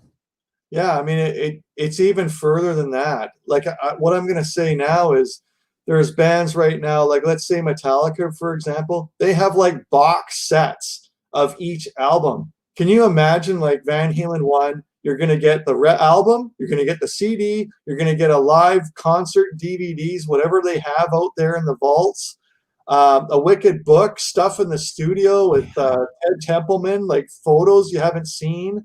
Like there's got to be a huge amount of stuff because there's a lot of stuff we haven't seen. And to do that for like every album, Promise. Yeah, I want to see them do new music, but at least for the fans, while they're still around and breathing on this planet, why not like hook up with some like fans of the band and put out some ultimate like releases and live DVDs and live vinyl of shows. Like, okay, 1981, the greatest tour they ever did. Great. Give me a live show of that on vinyl and a live DVD. Like there's lots on YouTube you can see, but they should be able to clean some stuff up and come out with box sets of the stuff. And like that's the way to do it. And that's the way Metallica's done it. And they're still a band now, right? Yeah, I'd be interested to, you know, if we want to give some thought. Now, Simon wants to make sure that he gets an invite for the next show. So I said promise. So only if he gets an invite. So we'll make. You'll have to get. I was disappointed he wasn't here tonight. He's gonna. Well, we're doing another show tomorrow, and I didn't want to get him up too early because I don't want to take advantage of him because it's easier for me here, I suppose, because it's later in the day. But my poor co-host has got a. We've got a saying here in New Zealand, if you get up really early, it's called shit the bed, you know. but he's got 2 weeks to prepare himself. So, mate, if you want to come back, not next week, the week after, and spend 3-4 hours with us. Hey, you've only seen 10 guitars. I've got 20 more. Yeah. I know. My friend, it's been a pleasure. It's good to see you. I wish you well, and again, my condolences for the passing of your mum. You know, it's good that you're in a situation now where you've got a smile on your face. You're never going to forget the fact that your mum and dad have passed, you know, because they're always important people in our lives. But yeah, I'm sure they'll be happy, you know, that you're out there and you're smiling and you're entertaining people with your knowledge, but also your presence, Steve. You know, thank you very much. And just before I go, I just want to say to everybody out there, one of the main things about losing both of my parents is they're really not gone from me. Like I had every conversation I needed to have with my dad, especially, and my mom. Her health was deteriorating. Like she's in a better place, and I understand about, like, we're born and we're all going to pass at some point, but it was definitely her time. And I don't mean that in a negative way. It was just she's in a better place than she was, because she wasn't even able to swallow food. Like it was devastating. Like, so I definitely just want to leave that as my message, is like these people and anyone that is still alive in your life is to spend as much time with them as you can now, because that's the sad part, is you can't, like, I can't sit down and talk to my dad about some financial thing. like I'd like to be able to, but I can't. But again, they're not gone from me. They're still a part of me. And like you said, Fender Guru, we just got to continue on and be positive and smile. And they wouldn't want me to be down and depressed and or anything like that. No. No. And look, you know, we're thankful, and we've been saying it all through the show, you know, that social media gives us, you know, an opportunity to share our experiences and meet people. You know, I consider a hell of a lot of people here in the chat, you know, friends. You know, I've got a very good friend, Simon. You know, we've got R3 Lockie Nuts saying hi. He's going to have to come back in 2 weeks' time and watch part 2 of the show. I know that he is a fan of yours and speaks about you highly. We've got Sonia, Kurt, Guitar Hack, very good friend of ours, Warren, Deja Voodoo, Arvin, Quentin James, Rick, saying g'day. Look, thank you very much. Great Vanzini. Who else have I missed? Have I missed anybody? If I have missed you, forgive me. But thank you very. Oh, DT's jumped in early on and said g'day. Johnny Bean jumped in earlier on and said hello. Thank you. If you've enjoyed this show and you've found what Steve has said this evening, if it's interesting, if you've enjoyed it, Simon and I would be grateful if you could share the channel. We make no bones about the fact that we'd like to get 1,000 subscribers. That would help pay the bills running the channel. If you could help us with some subscriptions, sharing the channel, we'd be grateful. But we'll see Steve in 2 weeks' time. Yeah. Bye-bye, everybody. I'm going to leave you the last word, Simon. Steve. Just so everybody knows, R3 Locking Nut actually gave me my nickname, the Rummeister. So that's pretty huge. It's true. I know. Oh my gosh, the Rummeister. All right, bye-bye, everyone. Catch you guys tomorrow about this time. Around about this time tomorrow, Simon and I are on with James talking about Eric Clapton. So he's met Eric Clapton. So he's going to give us some Eric Clapton stories. See you guys tomorrow.